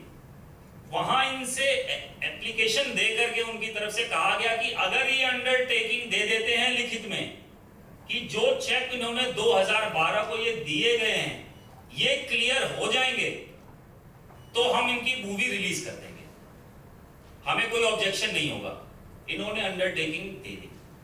अब अंडरटेकिंग में इनको ये नहीं मालूम था कि अंडरटेकिंग देने के बावजूद इनकी पिक्चर रिलीज नहीं होगी।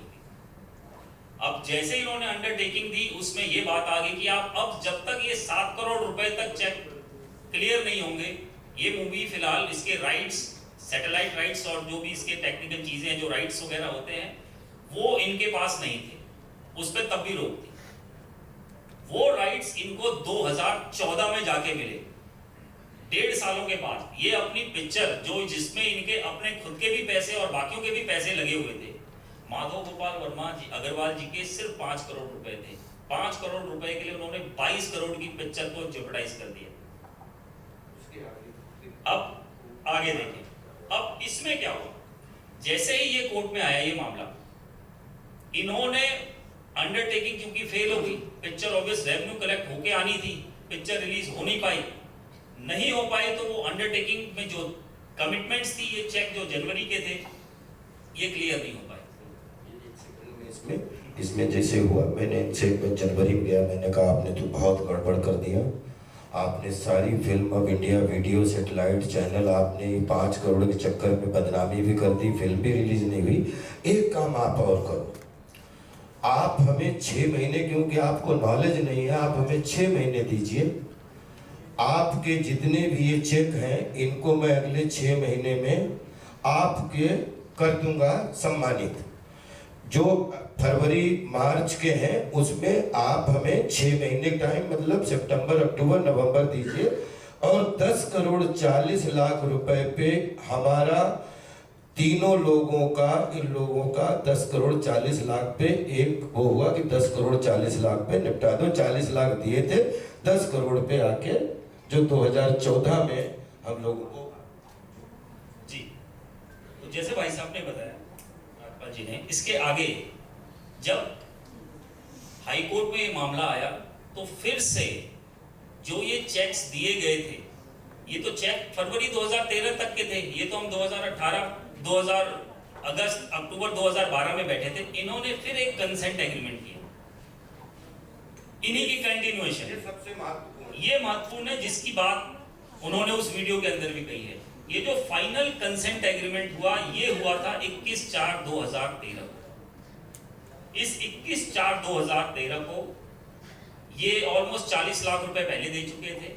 तो ये तय हुआ कि 10 करोड़ 40 लाख रुपए दिए जाएंगे, और उसके एवज में क्योंकि 40 लाख पहले ही उनको जा चुका था, तो और जो बाकी 10 करोड़ थे उसके लिए 5 चेक माननीय हाई कोर्ट में इन्होंने दिए, ये कंसेंट एग्रीमेंट के ऊपर। अब ये जो कंसेंट एग्रीमेंट है जिसका हम खंडन अभी करने बैठे हैं, उनका ये कहना है कि इन्हीं चेक्स के बाउंस का केस अभी इनके ऊपर चल रहा है, जो कि सरासर गलत है।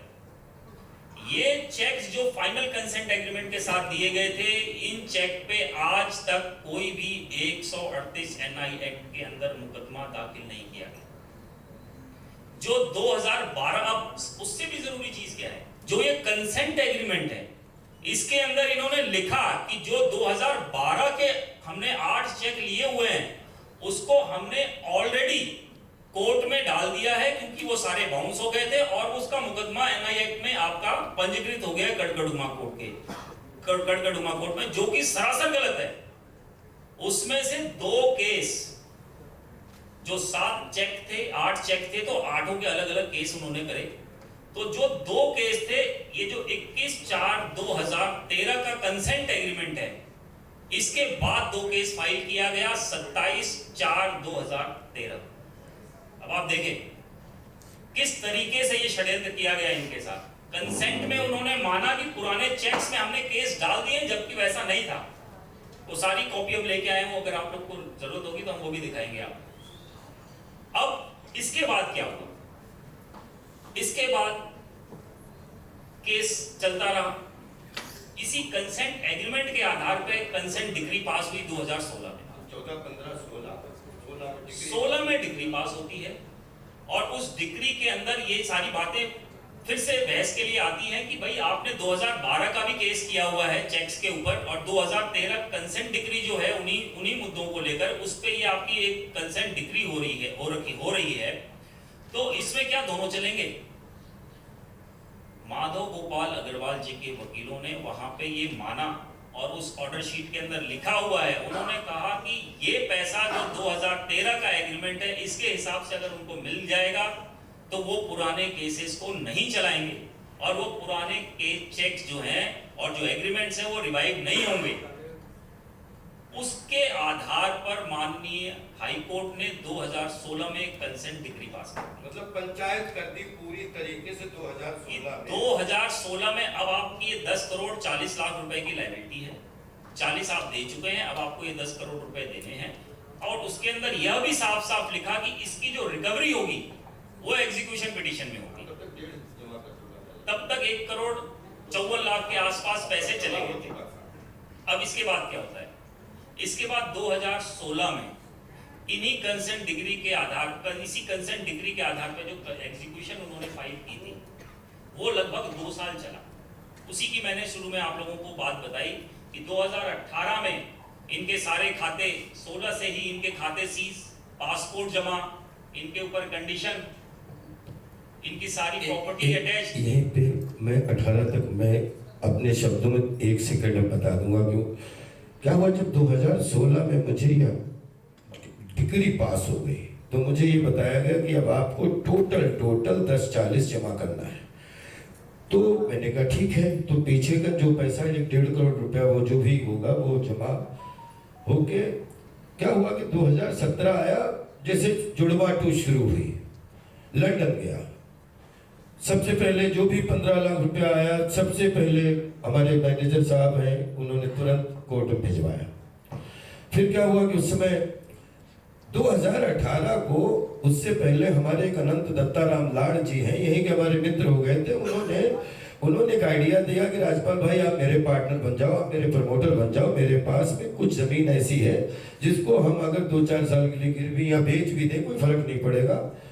उन्होंने अपनी पूरे कागज लिए और वो 2018 30 नवंबर 2018 को हम लोग पहुंचे। हम बड़े खुश थे। माननीय आदरणीय हाई कोर्ट में राजीव साहे एंडिलो साहब जज थे और वहां पे डॉक्टर सूरत सिंह, एडवोकेट भास्कर उपाध्याय जी और बहुत सारे वकीलों का जवाब आड़ा था। हम लोग ये पेपर रख रहे थे कि और उनकी दत्ताराम लाड साहब की हमने पेशी की कि आप तो उन्होंने कह दिया कि इस ओरिजिनल पेपर है, इसकी वेरिफिकेशन करा लीजिए और ये आप इनको दे दीजिए। इनका 8 करोड़ हो, लगभग 840 के आसपास, शायद 2 करोड़ तो हम दे चुके थे, तब 191 हम दे चुके थे उस समय। ये बोले put him behind the bar. मैं बिल्कुल मेंटली प्रिपेयर नहीं, एकदम अचानक put him behind the bar. तो सूरत जी और अचानक वहां पे ये ऐसा आप आदेश पढ़ लीजिए, वहां बिल्कुल पंचायत की तरह का, बहुत सारे वकीलों के बीच में, कि राजपाल यादव डिग्री हो चुकी है। दोनों पार्टियों का जब हो गया 1042 लगभग उसने जमा कर दिए, बाकी वो जमा कर रहा है। ये ड्यूटी माननीय हाई कोर्ट की है, आपको पैसा दे, आप उसके लिए जेल मांगने लगे। तो अगर वो पैसा, वो उसने फिल्म के लिए पैसा, तो पैसा कमा के ही आपको देगा और ये जिम्मेदारी माननीय हाई कोर्ट की है। तो आप अचानक जो है put him behind the bar, ये लाइन बार बार बोल रहे हैं। तो बोले कि ये आपका समझ में नहीं आ रहा है कि आपको पैसा चाहिए कि जेल चाहिए। तो बोले कि नहीं, जेल चाहिए। हमारे वकील हमें खड़े होके बोलने लगे कि आप, कि बोले डिग्री का जो भी है 3 महीने के जेल हम इनको डाल सकते हैं, लेकिन हम आपको फिर आपको पैसा एक भी नहीं मिलेगा, पैसा निपट जाएगा 3 महीने में। मैं एकदम मैंने कहा 3 महीने में तो मेरा कम से करोड़ों रुपए का नुकसान हो जाएगा, कि जितनी हमारी ब्रांडिंग की, जितनी वो सब पीछे हो जाएंगी। लेकिन वहां पे जब हुआ कि सब डन, मैं तैयार जेल के लिए हो गया, क्योंकि ये इन्होंने उसमें वो 2018 का वो प्लीज आप ऑर्डर पढ़ना, जिसमें इन्होंने कोई सेकंड ऑप्शन नहीं दिया और मुझे 3 महीने जेल भिजवा के और एग्जीक्यूशन, आगे क्या शब्द था वो, हाँ, डिस्पोज ऑफ समथिंग फोरशेड, ये ऐसा एग्जीक्यूशन क्लोज कर दी। मैं 18-19 में निकला, 28 फरवरी 2019, 1 मार्च 2 मार्च को मैंने पूरे पेपर जमा किए। मैंने कहा कि माननीय ये पेपर लीजिए, मेरा सर्टिफिकेट लीजिए। वहां से मुझे कह दिया गया कि नीचे चले जाओ, यही जमा कर देना नीचे वाले कोर्ट में, क्योंकि तो हो गया है। तब तक कोरोना आ गया, 8 फिल्में शुरू हुई, फर्स्ट लॉकडाउन, सेकेंड लॉकडाउन, सब BC पे आ गया।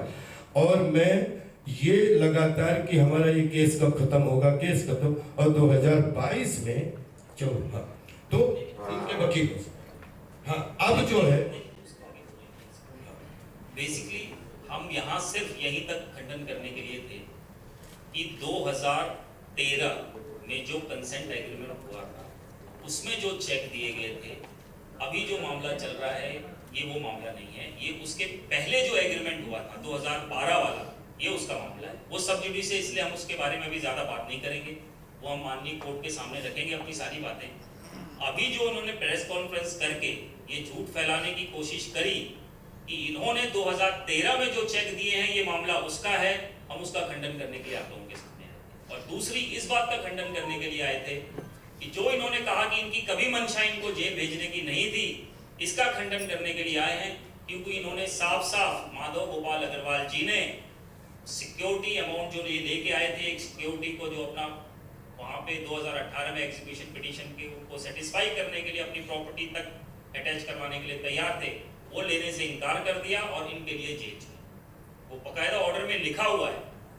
तो इस तरीके से जो लोग सोशल मीडिया पे हों या प्रिंट मीडिया पे हों या इलेक्ट्रॉनिक मीडिया पे, अगर आपको फैक्ट्स नहीं पता है, क्योंकि ये सब जुडिस है, हम इससे ज़्यादा इसमें कुछ नहीं कह सकते, क्या सही है क्या गलत है वो हम माननीय कोर्ट के सामने रखेंगे अपनी बातें। लेकिन हम झूठ कतई भी फैलाने के लिए किसी को हेल्प या किसी को इस तरीके से हम आगे बढ़ने नहीं देंगे कि वो झूठ फैलाए, क्योंकि वो बदनामी कर रहा है, वो कोर्ट का नाम लेकर के बदनामी कर रहा है, वो अपने आप को साफ दिखाने की कोशिश कर रहा है कि उसकी मंशा कभी थी ही नहीं इनको जेल भेजने की।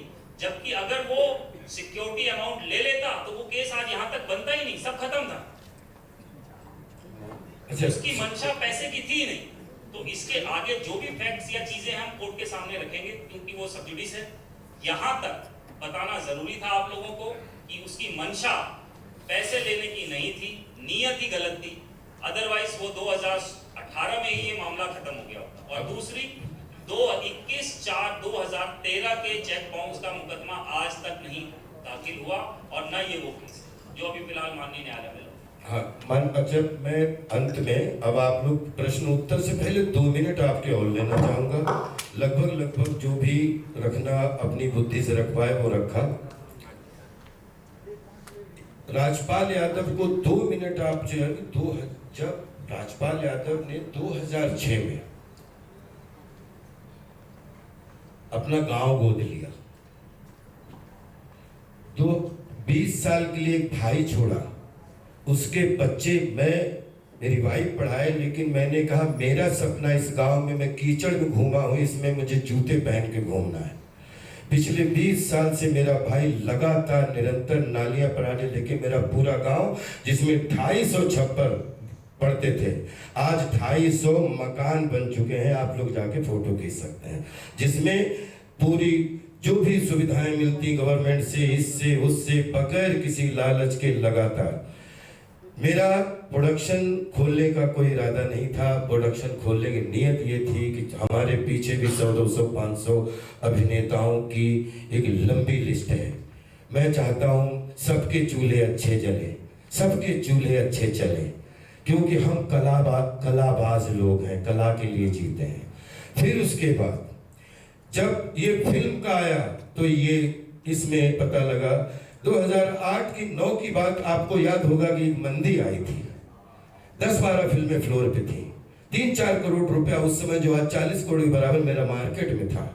6 महीने की मल्टीप्लेक्स की 2008 में नवंबर के बाद हड़ताल आई थी। हमारी इस बॉलीवुड के हमारे कितने प्रोड्यूसर इस बात गवाह हैं कि बॉलीवुड जब मुसीबत में, तो राजपाल यादव ने किसी से 1 रुपया नहीं मांगा। सारे पैसे हमने कहा कि 5 फिल्मों पैसे कमा के हमने अपना मुंबई में घर चलाया है। आपके एक फिल्म में अगर आपका पैसा रुक गया है बिकॉज ऑफ हड़ताल है, वो हुआ। 2012 में ये हुआ। 2014 में भोपाल प्रेयर फॉर रेन आई, तो वो उस समय कुछ हुआ। फिर जुड़वा 2 आई, तो फिर 3 महीने का ये हुआ। फिर 8 फिल्में शुरू हुई कोरोना में, फर्स्ट लॉकडाउन, सेकेंड लॉकडाउन, कुली जिले के भूल भुलैया सब 2022 में आई। मतलब फिर वो इस बीच में 3 चंक में राजपाल यादव ने लगभग 50 हमारे ऐसे मित्र हैं जिनसे लेन देन किया है पिछले 20 सालों में। तो 20 सालों में वो लेन देन भी गड़बड़ हुआ, सब इनकॉम्प्लिकेशन के ऊपर। दूसरी बात, अब मेरी हैसियत में जरूर बताना चाहूंगा कि राजपाल की जेब में अगर 1 रुपया ना हो तो बिलीव करिए पिछले 10 साल तो फिल्में 2000 से 2010 तक, तो आज अगर 1 रुपया तो 36 स्टेट में हमारे लिए 36 गेस्ट हाउस हमें प्यार के लिए है, हमारे को पद नहीं है। अगर हम किसी भी 700 जिले हैं, किसी भी जिले में चले जाएं तो कहीं 15 गाड़ियां, कहीं 10 गाड़ियां, कहीं 5 गाड़ियां, जिसमें मुझे कभी डीजल नहीं डालना पड़ा, क्योंकि वो मेरे नाम पे नहीं है लेकिन मेरे नाम पे ही आती हैं।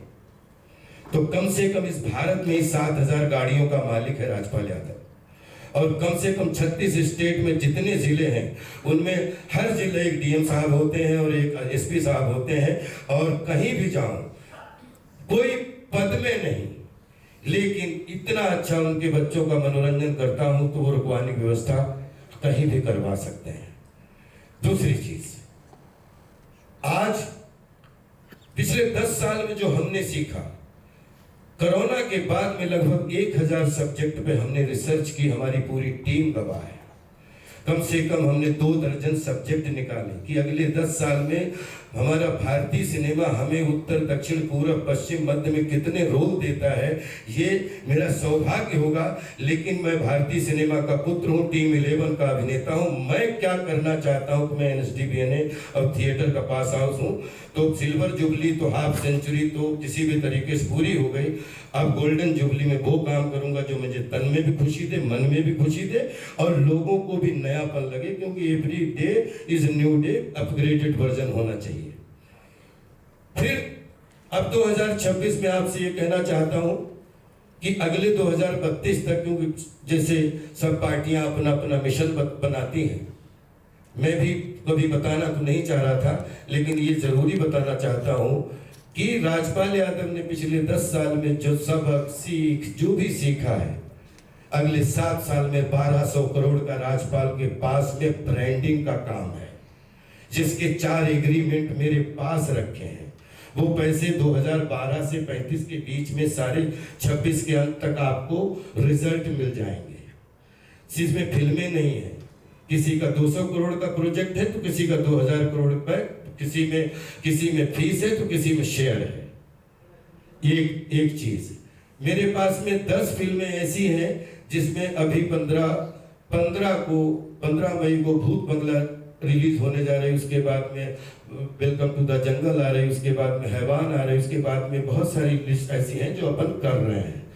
राजपाल यादव को ये पिछले 20 दिन में सोशल मीडिया में गुल्लक से लेके, क्योंकि हम तो अंदर थे, हमें तो पता नहीं लग पा रहा था ज्यादा, तो छोटे बच्चों के गुल्लक से लेके और जो सोशल मीडिया के माध्यम से 1 करोड़ रुपए से लेके 1 रुपए से लेके 1000 लेके, क्योंकि टाइम 22-23 को इधर पहुंचा हूं, अभी भी बीवी बच्चे सेटल हो रहे हैं, तो पूरा एक स्टेटमेंट निकलवा के आपके माध्यम से पूरी सोशल मीडिया के उन बंधुओं से, क्योंकि मुझे लगता है कि 4-5 नाम ऐसे हैं जिनका नाम लेना हृदय से चाहता हूं, लेकिन 50 नाम ऐसे हैं जो कभी भी सोशल मीडिया पे नहीं आएंगे, लेकिन मुझे मालूम है कि 25-30 साल से मेरी बैकबोन बने हुए हैं।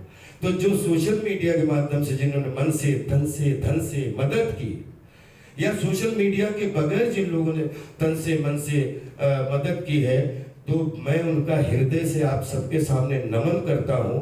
और मैं सबसे ये प्रार्थना करना चाहता हूं कि मुझे सहानुभूति तो आपकी है, तभी तो मैं 30 साल से आप लोगों के बीच में पल रहा हूं, लेकिन आप प्लीज जिसने अपना जो मदद की है, आप अपने अकाउंट की डिटेल जरूर भेजिएगा। समय आपसे सिर्फ समय चाहिए, लव तो आपका है, जो जिसका जिस तरीके से पैसा आया है उसी सम्मान और आभार के साथ में वो पैसा उनके सबके अकाउंट में वापस जाएगा। और धन्यवाद भी बोलूंगा कि इतने देश के इतने लोग मेरे साथ, इतने बच्चे खड़े हो गए, इसके लिए मैं ये कर्जा शायद मैं जीवन भर नहीं उतार पाऊंगा। और दूसरी चीज, जैसा कि मैंने बोला कि मेरे पास में जैसे सबके प्लान होते हैं, तो 2025 से 2035 तक मेरा भी प्लान है, जिसमें मैंने बोला कि मेरे पास मैं यूएई का गोल्डन मैन हूँ, ये मेरी प्राण भूमि है भारत, जिसमें इतने हैं कि कोई 5000 करोड़ कंपनी है, कोई 10,000 करोड़ कंपनी है, कोई 1000 करोड़ कंपनी है, जिसमें अलग अलग तरीके से अपनी मेहनत कमाई करके ब्रांड एम्बेसडर के रूप में मेरे पास में एग्रीमेंट भी है और प्रॉपर, क्योंकि वो आएंगे और 10-1200 आराम से मेरे पास काम है। कुछ पिछले 10-15 साल में मेरे पास में मैं राजपाल यादव कभी डूबा नहीं था, मैं उलझा हुआ था, उलझा हुआ हूं, लगातार निकल रहा हूं। जिनके पैसे आपको पता है उनका भी पैसा, और जिनके पैसे आपको नहीं पता है, मुझे पता है, उनका भी पैसा, वो उनको इस मंच के माध्यम से कि इस भारत की भूमि ने, विश्व की भूमि में 1 रुपया भी अगर राजपाल ने किसी का लिया होगा तो राजपाल को इसी जन्म में निपटाना है, सम्मान और आभार के साथ। दूसरी चीज, मेरे पास में ऐसे कुछ लोग हैं पूरे देश दुनिया में, जब आप मदद करने पे ही आ गए हो, तो ऐसे जिनकी 10,000 करोड़ कंपनी है, 5,000 करोड़ कंपनी है, 2,000 करोड़ कंपनी है, और जो 150 करोड़ वाले लोग हैं, वो तो हमारे अपने जिगर के टुकड़े हैं। लेकिन बहुत सारे लोग ऐसे हैं जिनकी कंपनियां बड़ा इन्वेस्ट करती हैं। तो 250 करोड़ रुपए की मुझे भी इन्वेस्टमेंट की जरूरत है, जिसके लिए मेरी कुछ कॉमर्शियल, कुछ एजुकेशन, कुछ हमारा, जिसकी 9 रत्नों की टीम मेरे परिवार को भी नहीं मालूम है, रेडी है। 1 और 11 बन के हम 2 लोग काम कर रहे हैं। और इसके रिजल्ट इसलिए मैं बता रहा हूं कि मैंने every day is new day, every day is working day, every day is progressive day, तो मैं उसी पे जीता हूं। कोशिश करूंगा कि 1000-1200 करोड़ रुपए भी जीवन में आए तो 1000-1200 घर चलने चाहिए, नहीं तो पैसा वो वरदान नहीं, वो अभिशाप है मेरे लिए।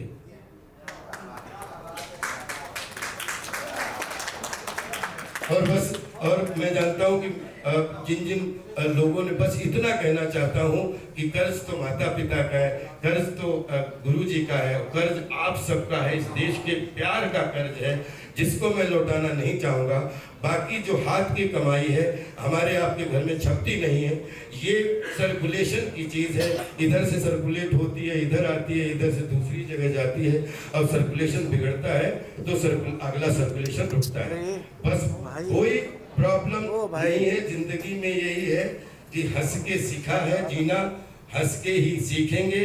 और रही बात सोशल मीडिया में, बहुत सारे ऐसे वीडियो भी देखते हैं जो कभी कभी हंसी तब भी आती है दया के साथ, कभी हंसी आती है प्यार के साथ, कभी हंसी आती है सर झुकाने के साथ। सोशल मीडिया मेरा बच्चा है। मैं सोशल मीडिया जब 2015 के बाद में जवान हुआ, 2020 में डिजिटल वर्ल्ड में आया, तो एक आदमी ने कम से कम 100 फिल्मों में 90% सुपरहिट कैरेक्टर, उनमें सोशल मीडिया को जवान करने के रूप में मीम में राजपाल यादव भी काम आया। और आज विश्व में कम से कम 14 लाख से 34 लाख तक तो ऐसे बच्चे बच्चियां हैं जो राजपाल के फोटो लगा के 2000, 1000, 3000, 5000 करके करोड़ों रुपए कमाते हैं सिर्फ राजपाल के फोटो देख के। हमें आपका आशीर्वाद चाहिए, हमें आपकी, और जो हमने ये लास्ट में कि इस पूरे विश्व में सिर्फ 10 लोग ऐसे हों जो चाहे तो 25-25 करोड़ करके दे दे, चाहे 50-50 करोड़ के दे दे, और चाहे, और उसमें ये गारंटी देता हूँ कि Rajpal Naurang Yadav ventures private limited हमने एक कंपनी बनाई है, वो 250 करोड़ रुपए सब चीजें सुलझाने के लिए, उसमें 250 करोड़ रुपए की खेती, वो जो प्रॉपर्टी है उसका 50% का लाइफ टाइम वो पार्टनर होगा जो भी हमारे साथ में 250 करोड़ के लिए जुड़ जाएगा। बाकी राजपाल को आशीर्वाद चाहिए, और जीवन में यहाँ कहीं भी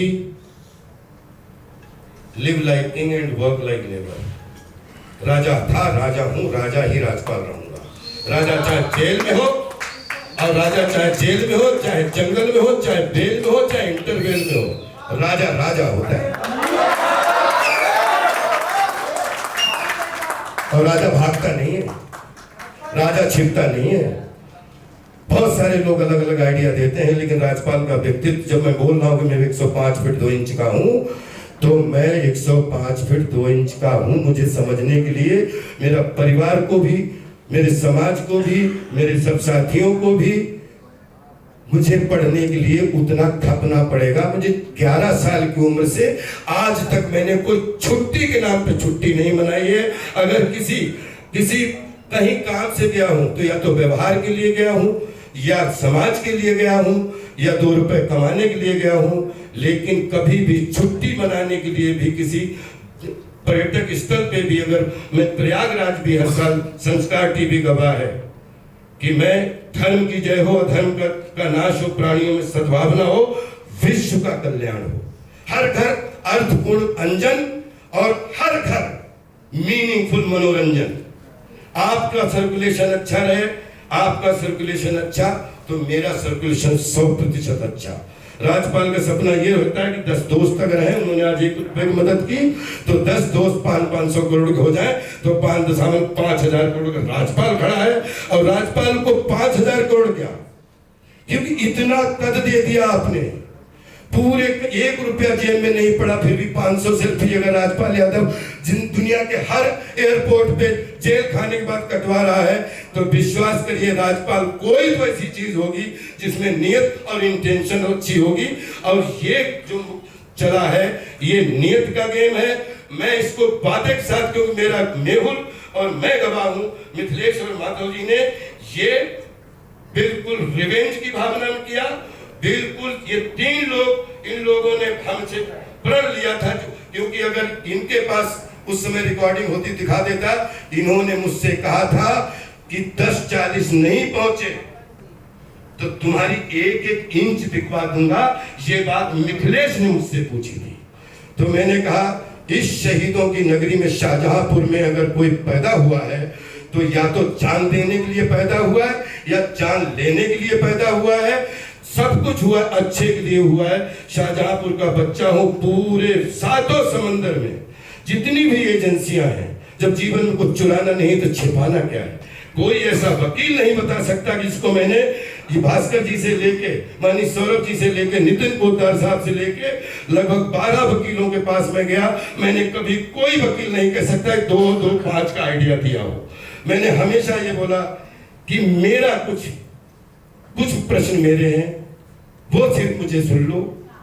शाहजहांपुर में जिस दिन ये बच्चन साहब की हुई, शाहजहांपुर में भी मैंने बोला, मेरा परिवार भी नहीं समझ पाया कि वो 10 मालाएं, वो 10 मेडल पहनाना वो मेरी जिंदगी का हमेशा के लिए वो कलेश हो गया था। क्योंकि 2 लोगों ने उस समय रिकॉर्ड में इन्होंने बोला कि मैं आज तक जिंदगी भर बोलूंगा कि इन्होंने कहा कि नन्हुओं को तुमने पहनाई मालाएं। नन्हुआ हमने, मैं भी नन्हुआ हूं साहब, क्योंकि मैं भीड़ का आदमी हूँ, भीड़ का माथे का तिलक बन के चला हूँ बचपन से। डायलॉग हंसाने के लिए डायलॉग बोलने की जरूरत नहीं पड़ी, हंसाने के लिए हमेशा ब्लड सर्कुलेशन अच्छा करके पवित्र आत्मा से सबको फेस करके बोलने की जरूरत पड़ी। सोशल मीडिया के बच्चों के लिए मैं हमेशा ये कहना चाहूंगा कि चाहे आप साधक बन के हमारे साथ जियो, आपको प्रणाम करता हूँ, आप हमारी जिंदगी में बाधक बन के जियो, आपको प्रणाम करता हूँ, क्योंकि आपका हमारा रिश्ता है, आपके बच्चों से हमारा खून का रिश्ता है। इसलिए जो साधक हैं उनको भी धन्यवाद, और जो बाधक हैं उनको भी मेरा धन्यवाद। उनके भी बच्चे अच्छे रहें जैसे मेरे बच्चे अच्छा रहने का मैं सपना देखता हूँ। अब आप पूछ सकते हैं कोई भी।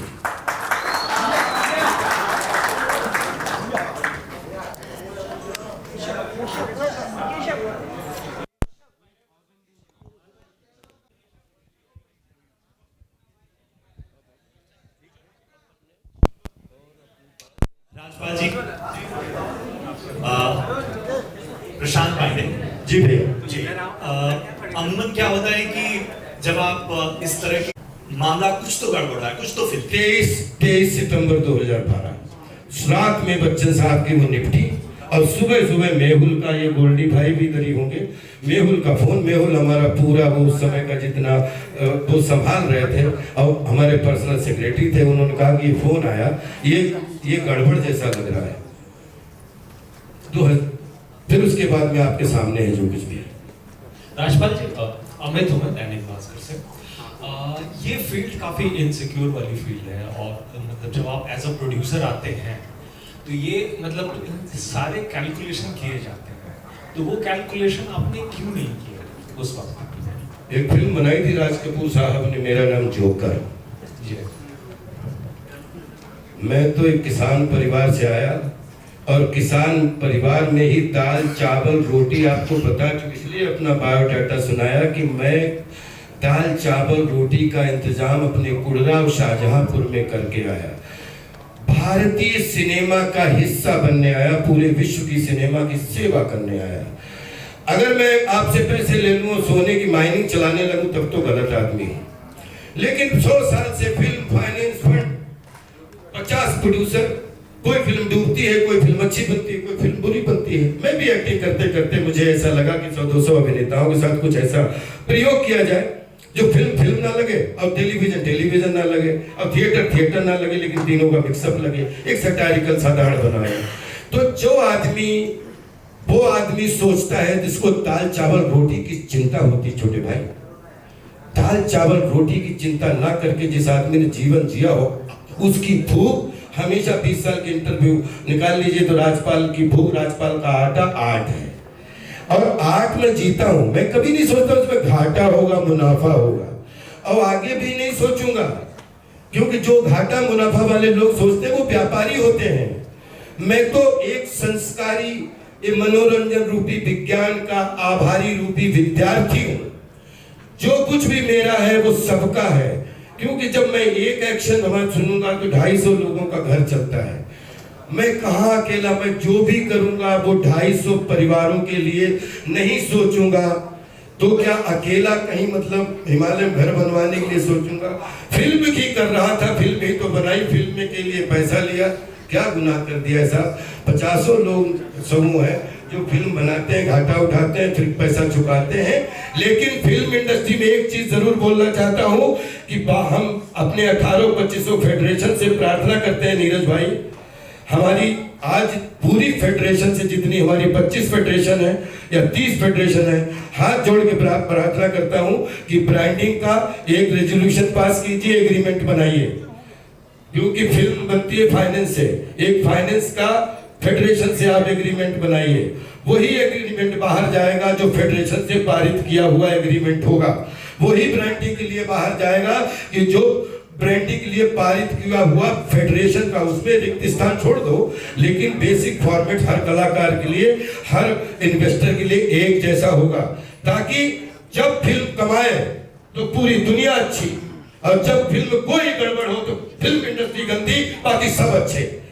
ये चोर साहूकार का आज से ना व्यवहार चलने दूंगा और ना ही चलाऊंगा, और अगर जहां रहा तो आज अभिनय के साथ ये भी करता हूं कि हर चीज का, उस चीज का विरोध करूंगा जो बॉलीवुड को फंसा के गलत तरीके से उनसे पैसा लेना चाहता है। ये राजपाल यादव डंके चौप पे बोल रहा है कि आज के बाद में अगर बॉलीवुड को आप गाली दोगे या भारतीय सिनेमा को गाली दोगे तो उसके एग्रीमेंट आपके हाथ से नहीं बनेंगे, जो भारतीय सिनेमा है उसके फेडरेशन से पास होके वो कमेटी बना के पूरे देश में अपने अपने ले लो, सबको भी दे दो।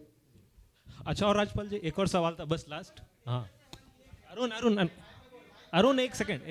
हाँ बोलो भैया। आपकी हेल्प हो रही है, बच्चा आपको मदद कर जी रहा है। जी, इसमें तो बहुत ही अच्छा लगा राजपाल जी। सोशल मीडिया की बात करूंगा, हम भी बहुत सारे नाम सुन रहे हैं कि इन्होंने हेल्प की। थोड़ा सा अगर बताना चाहेंगे कि हिंदी फिल्म इंडस्ट्री से किसने आपकी हेल्प की? मैं सच बता रहा हूँ कि मैं जेल में नहीं था। छोटी सी बात, अगर 2012-13 में लफड़ा शुरू हुआ था मेरी जिंदगी में, और मेरी जिंदगी में जितने भी लफड़े, मैंने बहुत सारे लोगों को पैसे नहीं दे पाया, क्योंकि बहुत सारे खर्चे ये लफड़े निपटते हुए, अगर आज मैं 200-250 फिल्में बोल रहा हूँ, मेरी 2000 में मुझे दो फिल्में थी मेरे पास, जंगल सिर्फ एक थी, और 2026 मेरे पास में 10-20 रिलीज नहीं हुई होंगी, 10-20 ऐसी हैं जिनमें कुछ प्रॉब्लम हुई होगी। 200 से 250 के बीच में मैंने फिल्में की, तो 25 साल में हर साल 10 फिल्म का डाटा मेरा है। और क्या बच्चे की जान लोगे? पूरी बॉलीवुड, पूरा भारतीय सिनेमा, उत्तर दक्षिण पूर्व पश्चिम मिड 36 स्टेट की हर भाषा, पहले दिन से मैं गोदी का खिलौना था। विश्वास करिए, जिस घर में भारतीय सिनेमा घर में बैठा, आप अपने तरीके से कुछ भी बोलो, लेकिन मेरे लिए पूरा भारतीय सिनेमा और साथ में पूरा विश्व सिनेमा, मैं सबकी गोदी का बच्चा बन के रहा हूँ, रील बन के रहा हूँ, आज रील हूँ। और जितने भी सोशल मीडिया के जो आप लोगों ने देख रहे हैं, मैं सिर्फ ये कहना चाहता हूँ कि मैं स्टेटमेंट के साथ, सब लोग प्लीज अपने अपने डिटेल जरूर भेजिएगा जिन जिन लोगों ने हमारे अकाउंट में पैसे डाले। आप अपना एक अकाउंट नंबर भेजिएगा, मैं आपके पैसे से वो अकाउंट नंबर हमने टीम को बोल दिया है, पूरी वो टेली किया जाएगा, और जो पैसा है और जितने दिन पैसा हमारे पास वो पड़ा है, मुझे समय पता नहीं, मुझे सहानुभूति मत दीजिए। एक छोटी सी घटना 2 मिनट की जरूर थोड़ा लाइट माहौल करना चाहूंगा। मैं इतना बड़ा था, पिताजी इतने बड़े थे, बड़े भैया, और हमारे पिताजी, हमारी हाइट उस समय बहुत कम थी। पिताजी ले गए, बोले कि मुंशी जी, ये छोटा बेटा है, ये बड़ा बेटा है, ये तो आपके यहाँ पढ़ रहा है, इसको अभी पढ़ाना है, तो इसकी जैसे फीस दे रहा था वैसे फीस मिलेगी इसकी भी, चाहे मजदूरी करके दो, लेकिन अगर बच्चा पास हो तभी बच्चा पास करना, नहीं तो हमारी आपकी ठनक जाएगी, हमारी आपका झगड़ा हो जाएगा। मैं गया घर पे, अम्मा के पास, बोला, हमने कहा ये तो पहले ही दिन, मतलब मामला पहले दिन फेल करवाने के चक्कर में। तो पिताजी ने मुझसे बोला, तो क्या, माता जी खड़ी थी, तो क्या हम पैसे लगाते रहे, आप इधर उधर से आए बाएं साए से बेवकूफ बना के पास होते रहे, मुझे पता भी नहीं लगा कि ना चले कि आप करना क्या चाहते हैं, तो मैं पैसे नहीं लगाऊंगा, मैं आपसे खेती करवाऊंगा। तो मैंने कहा पिताजी खेती भी करूंगा, आपके साथ घास भी छीलूंगा, आपके साथ पढ़ाई करूंगा, और रात शाम सवेरे हम आपकी हेल्प भी करेंगे। 20 साल तक लगातार मैं एक किसान और परिवार का बेटा होकर पढ़ाई करके, जब मैं जनपद रत्न मुझे मिला जंगल के पार, और मैं गया शाहजहांपुर, जब पूरे शाहजहांपुर ने हमें खूब मालाएं हमारे स्कूल ने पहनाई, खूब आशीर्वाद मिला, और पिताजी रात मिल गए अकेले। तो मैंने कहा, तो बहुत देर मैं चुप, पिताजी बहुत चुप, बोले क्या हो गया? तो हमने कहा एक बात आप कान खोल के सुन लो। तो पिताजी से कभी मैंने ऐसी बात ही नहीं की थी। हमने कहा तुम्हारा बच्चा अभिनेता हो गया है। पूरी दुनिया बोले तुमने बहुत अच्छा काम किया, लेकिन आपको चुनौती देता हूं, कभी धोखे से अगर कोई सिनेमा देखना, अगर अच्छा लगे तभी मेरी बड़ाई करना, वरना हमारी आपकी ठनक जाएगी। तो बोले ये कैसी बात है? हमने कहा बच्चे सब जब आपने 6-7 साल का बच्चा होता है, जब आपने टीचर को बोला था, आज मेरी जीवन के सबसे बड़े टीचर आप हो कि मैं पास होकर आपके सामने खड़ा हूं, लोग मेरे साथ फोटो खिंचवा रहे हैं। तो आज के बाद मैं जीवन पर बड़ा रहना चाहता हूं, इसलिए खड़ा होकर आपको परीक्षा देना चाहता हूं, क्योंकि बेटा कैसा भी हो, बाप उसको अच्छे मार्क्स दे ही देता है। माता को तो छोड़ी दो, माता तो 100 नंबर से भी ऊपर दे देती है। वो रिश्ता 26-25 अगले साल 30 साल हो जाएंगे ब्रदर, आज तक उसी रूप में अपने परिवार को लेता हूँ, उसी रूप में अपने संसार को लेता हूँ, हर समाज को लेता हूँ। और बोलते हैं कि जितने भी पिछले 20 साल से धार्मिक स्तर है, हिंदू, मुस्लिम, सिख, ईसाई, संत, पीर, फकीर, महावीर, बुद्ध, विवेक, सनातन, जिस भी अध्यात्म के ऊपर पिछले 20 साल से एक अध्यात्म की पटरी और एक कर्म की पटरी, उसका नाम राजपाल यादव है। ये बात विश्वास दिलाता हूं। आरोप प्रत्यारोप मैं किसी से ऊपर नहीं हूं, मेरी कोई हैसियत नहीं है, लेकिन अपना किया गया जीवन में, मेरे गुरुजी ने बोला था, बेटा कभी कभी कुछ चीजें ऐसी हो जाती हैं जिसका आज अगर हमने कुछ चीजें, कुछ तो अच्छी हुई होंगी जो आप 1.5 घंटे से आज, कुछ तो चीजें अच्छी हुई होंगी जो आप हमारी सेवा पे हमें झेल रहे हैं, मैं उसके लिए भी धन्यवाद देता हूं। आप छोटे भाई, आपके उस जवाब का विद स्टेटमेंट और विद वापसी के साथ उस दिन पूरी लिस्ट लेके आऊंगा और एक आदमी का नाम लेके और भरी जनता के सामने आभार व्यक्त करूंगा, क्योंकि अभी बहुत सारे नाम है, एक नाम लेके दूसरे को छोटा नहीं करना चाहता। लेकिन सोशल मीडिया में जो हेल्प वाली बात है, सोशल मीडिया में जो आशीर्वाद वाली बात है, सोशल मीडिया में जो फिल्म इंडस्ट्री बात है, मैं 500 जन्म भी लूं तो फिल्म इंडस्ट्री में ही जन्म लेना चाहता हूं, इतना खुश हूं। राजपाल जी आपके बाएं, राहुल, हेलो राजपाल जी आपके बाएं, Rahul this is from the film चर्चा। सबसे पहले तो बहुत बहुत धन्यवाद आपका, आपने सच सामने लाए, लोगों को बताया, और जो सबको पूरी दुनिया को हंसाता है उसको परेशान देख के सबको दुख हो रहा है। हम ये जानना चाहते हैं कि लोग मौका ढूंढते हैं प्रेस कॉन्फ्रेंस में कि बहाना मिले, 100 बहाने ढूंढते हैं कि 2 आंसू बह जाए, इमोशनल हो जाए, आपने कैसे खुद को रोका? मैं कह रहा हूं, मैंने 40 चेक दिए, यही तो लोगों को बताना चाहता हूं कि भारत से 3 अभिनेता, 300 अभिनेता हैं जिन्होंने एक युग चला दिया है।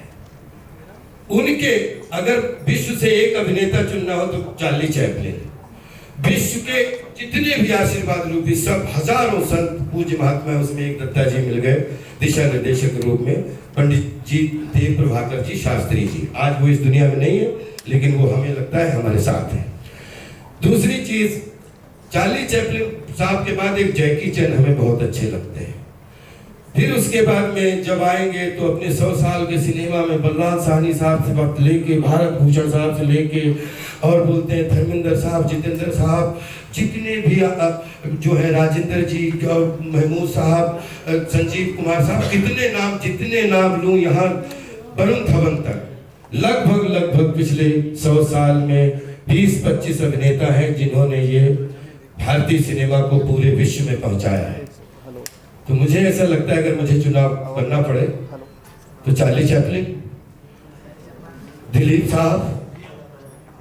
साहब के साथ ये पूरा सभी हमारे महानुभाव सीनियर्स, और साउथ से रजनीकांत साहब, और केरला से मोहनलाल जी, कमला हसन साहब, और इधर आप आ जाएं तो जैकी चैन, बॉलीवुड से गोविंदा भैया, और मुझे लगता है 5-6 ये एक्टरों के बीच में जिम कैरी, इन सबको 5वां या 7वां नंबर मुझे ऐसा लगता है राजपाल नौरंग साहब क्योंकि ये मेरी गलतफहमी अगर है तो मैं हृदय से बताना चाहता हूँ, कि जब जब कठिन फील्ड मिलती है, जब जब कठिन रोल मिलता है, जब जब कठिन स्टेडियम मिलता है, तो वहाँ अंदर रोना कितना भी भरा हो, लेकिन बाहर मुस्कुराहट, सरलता, शांति के साथ उसका सामना होता है, इसलिए आंसू नहीं निकलते। राजपाल सर, एक सवाल मेरा है, रवि बोल रहा हूँ, और भास्कर भाई। बहुत सारे हमने अपने दोस्तों गालियां भी सही, लेकिन बहुत सारे दोस्तों की हमने तालियां भी सही, क्योंकि देखिए तालियां और गालियों का संगम है साहब। कि अब ये बताओ, जिसने जेन्युइन हमारी मदद की और वो उसके पैसे नहीं पहुंच पा रहे हैं, मैं बता रहा हूं कि ये तकलीफ वजह नहीं हो पा रहे, तो वो बच्चा जो है वो भी मेरा भाई है, तो वो गाली दे या ताली दे, लेकिन मैं हमेशा कोशिश करूंगा कि ये 36 चैन आपके सामने हमेशा 9 रस 9 चौक 36 12 तियां 36 तेहरा चरित्र है राजपाल यादव, तेहरा चरित्र। एक मैं जब अपना दरवाजा छोड़ता हूं, उसके बाद में किसी भी इस पे सेट पे मिले तो मैं लवली अभिनेता होता हूं। लड़की हो या लड़का हो, कोई सिस्टर के रूप में, कोई अग्रज के रूप में, कोई टीचर के रूप में, कोई किसी, फिर पूरे दिन वो सिर्फ हमारा हंसी देखता है और शब्दों का निर्माण देखता है। जब मैं सेट पे छोड़ता हूं तो उसके बाद जब घर आता हूं तो मुझे नहीं मालूम मैं किन चीजों से जूझ रहा होता हूं, लेकिन मेरी छोटी बच्ची को कभी ये कहने का मौका ना मिले कि पापा क्या बात है। और एक परिवार और एक व्यापार, लेकिन क्योंकि मेरा ऐसा धंधा है जिसमें मैं पब्लिक से जुड़ा हुआ हूं, तो पब्लिक के बीच में आचरण, व्यवहार और संस्कार, ये 3 चीजों को लेके सिर्फ 3 डायमेंशनल चरित्र बना के चलता हूं। बाकी चार्ली चैपलिन साहब की एक लाइन से बहुत सीख मिलती है, हमारा दुख अगर पूरी दुनिया के लिए सुख का कारण बने तो मैं आज भी अपना दुख और भी उसकी मजाक बनवाने के लिए तैयार हूं, लेकिन हमारा सुख अगर पूरी दुनिया के लिए दुख का कारण बने तो हमेशा के लिए मैं उस सुख को वापस खींचना चाहता हूं, आपके सामने जीवन कभी परोसना नहीं चाहता हूं। एक सवाल पूछना चाहूंगा राजपाल सर और भास्कर भाई से। ये जो पूरा मसला हुआ है और राजपाल जी जेल से बाहर आए हैं, हम सबको बहुत ज्यादा खुशी है, उनके चाहने वालों को खुशी है, और इस सबसे एक बात बहुत अच्छी निकल के आई है, ये पता चला हम सबको कि राजपाल यादव को कितना प्यार करते हैं लोग। उससे अतिरिक्त मैं ये सवाल पूछना चाहूंगा, आप लोगों ने ये प्रेस कॉन्फ्रेंस में बताया हमें कि किस तरह से 5 करोड़ रुपए जो दिए थे और उस पे 60% ब्याज लगाया गया। जब भी कोई एग्रीमेंट होता है करोड़ों का, लाखों का या कुछ हजारों का भी, और अगर वो लीगल एग्रीमेंट होता है तो उसमें सारी डिटेल्स लिखे होते हैं कि मैंने इतना पैसा लिया और ये पैसा कब चुकाया जाएगा और उसमें ब्याज कितना प्रतिशत दिया जाएगा, ये लीगली लिखा गया होता है। और एग्रीमेंट जब होता है तो लीगल एक्सपर्ट्स आमने सामने बैठते हैं, सीए बैठता है, सब कुछ बैठता है। तो आप जैसे भास्कर भाई, बहुत अच्छी बात सर, मैं आपकी बात समझ गया। एक सेकंड 2014, हाँ एक सेकंड, हाँ। बस जब आप बता रहे थे कि 60% ब्याज लगाया गया और राजपाल यादव सप्लीमेंट्री जो एग्रीमेंट था मानते गए, तो ये मानते गए, जब 60% ब्याज लगाया जा रहा था तो मानते चले गए, इसकी क्या वजह थी? ये तो पहले से तय होता है कि इतना 100 रुपए का 110 रुपया दिया जाएगा, 120 रुपया दिया जाएगा, कोई इतना ब्याज लगा रहा है, आप लोग मानते क्यों चले गए और ये मामला इतना कॉम्प्लिकेटेड फिर कैसे हो गया?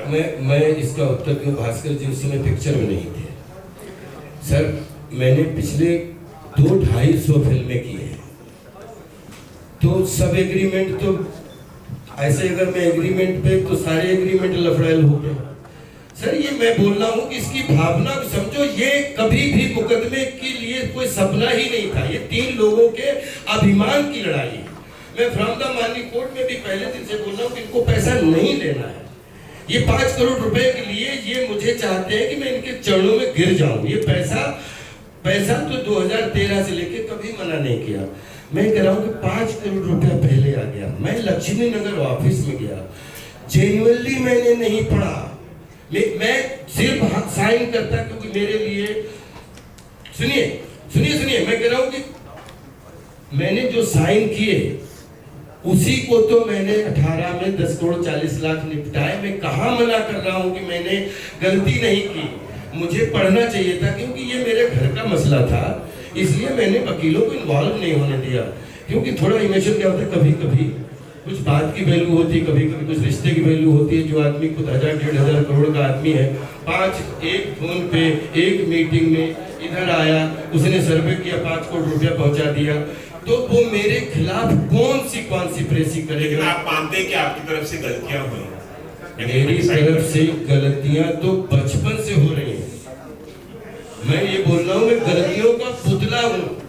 लेकिन एक बात आपको आज से नहीं, पूरे जीवन के लिए बताता हूँ कि राजपाल बचपन से चोर है, बचपन से छलिया है। जिस घर में घुस जाता है, पूरे घर का दिल चुरा के चला आता है और पूरे घर का अपना बना के चला आता है। तो जब तक जिंदा हूँ, पूरे घर को अपना बनाने की कोशिश करूंगा, पूरे संसार को।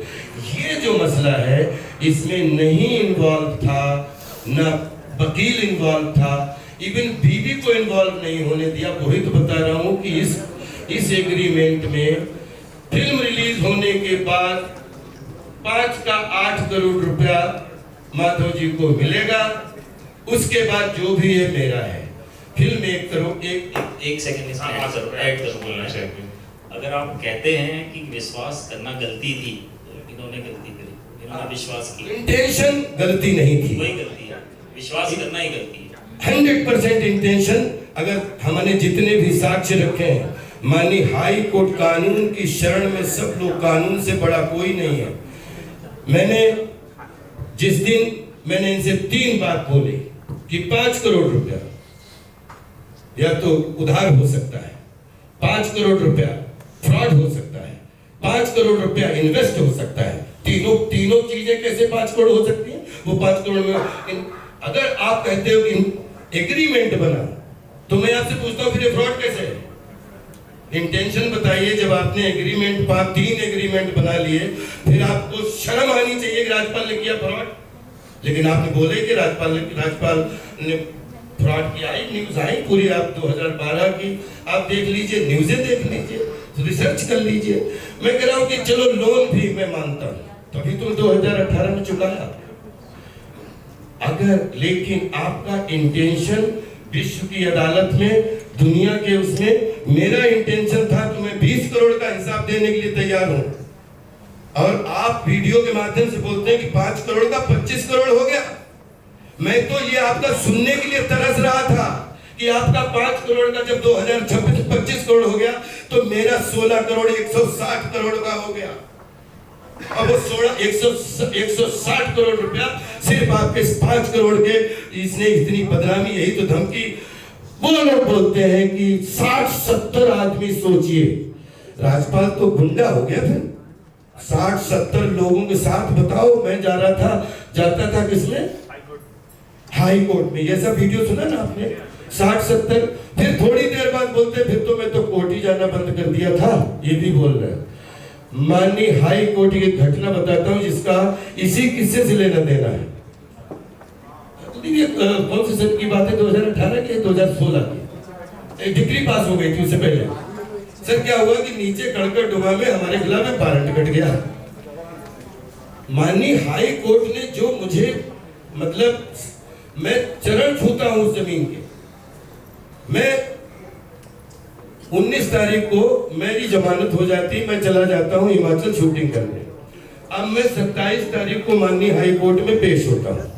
दिन भर हाई कोर्ट में रहता हूं। जैसे बाहर निकलता हूं, मुझे गिरफ्तार कर लिया जाता है। किस बात से गिरफ्तार कर लिया जाता है कि कड़कड़डुमा कोर्ट में आपके खिलाफ गिरफ्तारी वारंट है। मैं उनसे बोल रहा हूं कि भाई साहब, अभी मैं हाई कोर्ट से निकला हूं, कड़कड़डुमा में मैं 19 तारीख को, मैं जब हिमाचल गया था शूटिंग करने, बाकी की क्रेजी बारात, तो मैं प्रॉपर अपनी जमानत लेके तब मैं शूटिंग गया हूं। सर मुझे जिप्सी में बिठा लिया जाता है, और जब अब जाके कड़कड़डुमा आने से पहले मुझे छोड़ दिया जाता है। वहां वकील भी हंस रहे, सब लोग हंस रहे हैं। अब बोले वो जमानत तो 1 सप्ताह पहले।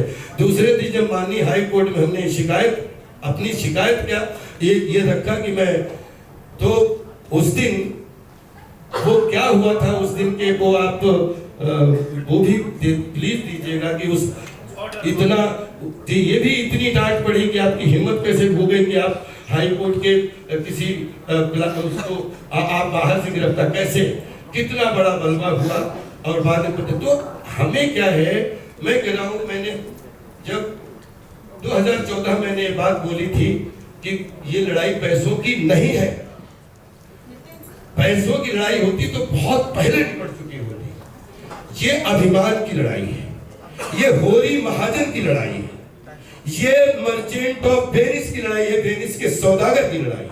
आप समझने की कोशिश कीजिए, इंटेंशन की लड़ाई है। अगर मेरा इंटेंशन सही था तो 20 करोड़ का हिसाब मैं देता हूं, अगर आपका इंटेंशन ठीक था, ये आपके सामने लास्ट है, ये बोतल में 10 लोगों के पैसे लगे, 5 करोड़ आपके भी लगे, ये जनता के बीच में बोतल आनी है, हमारी आपकी 10 लोगों की लड़ाई भी हो जाए, आप इस बोतल को बदनाम नहीं कर सकते जब तक जनता ना डिसाइड कर दे कि बोतल अच्छी है कि बुरी है।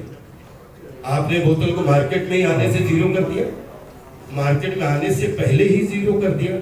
इंटेंशन, क्योंकि आपने 23 सितंबर को मेरे कानों में, मुझे खूब याद है, आपने बोला 5 करोड़ कहाँ आते हैं, कहाँ जाते हैं।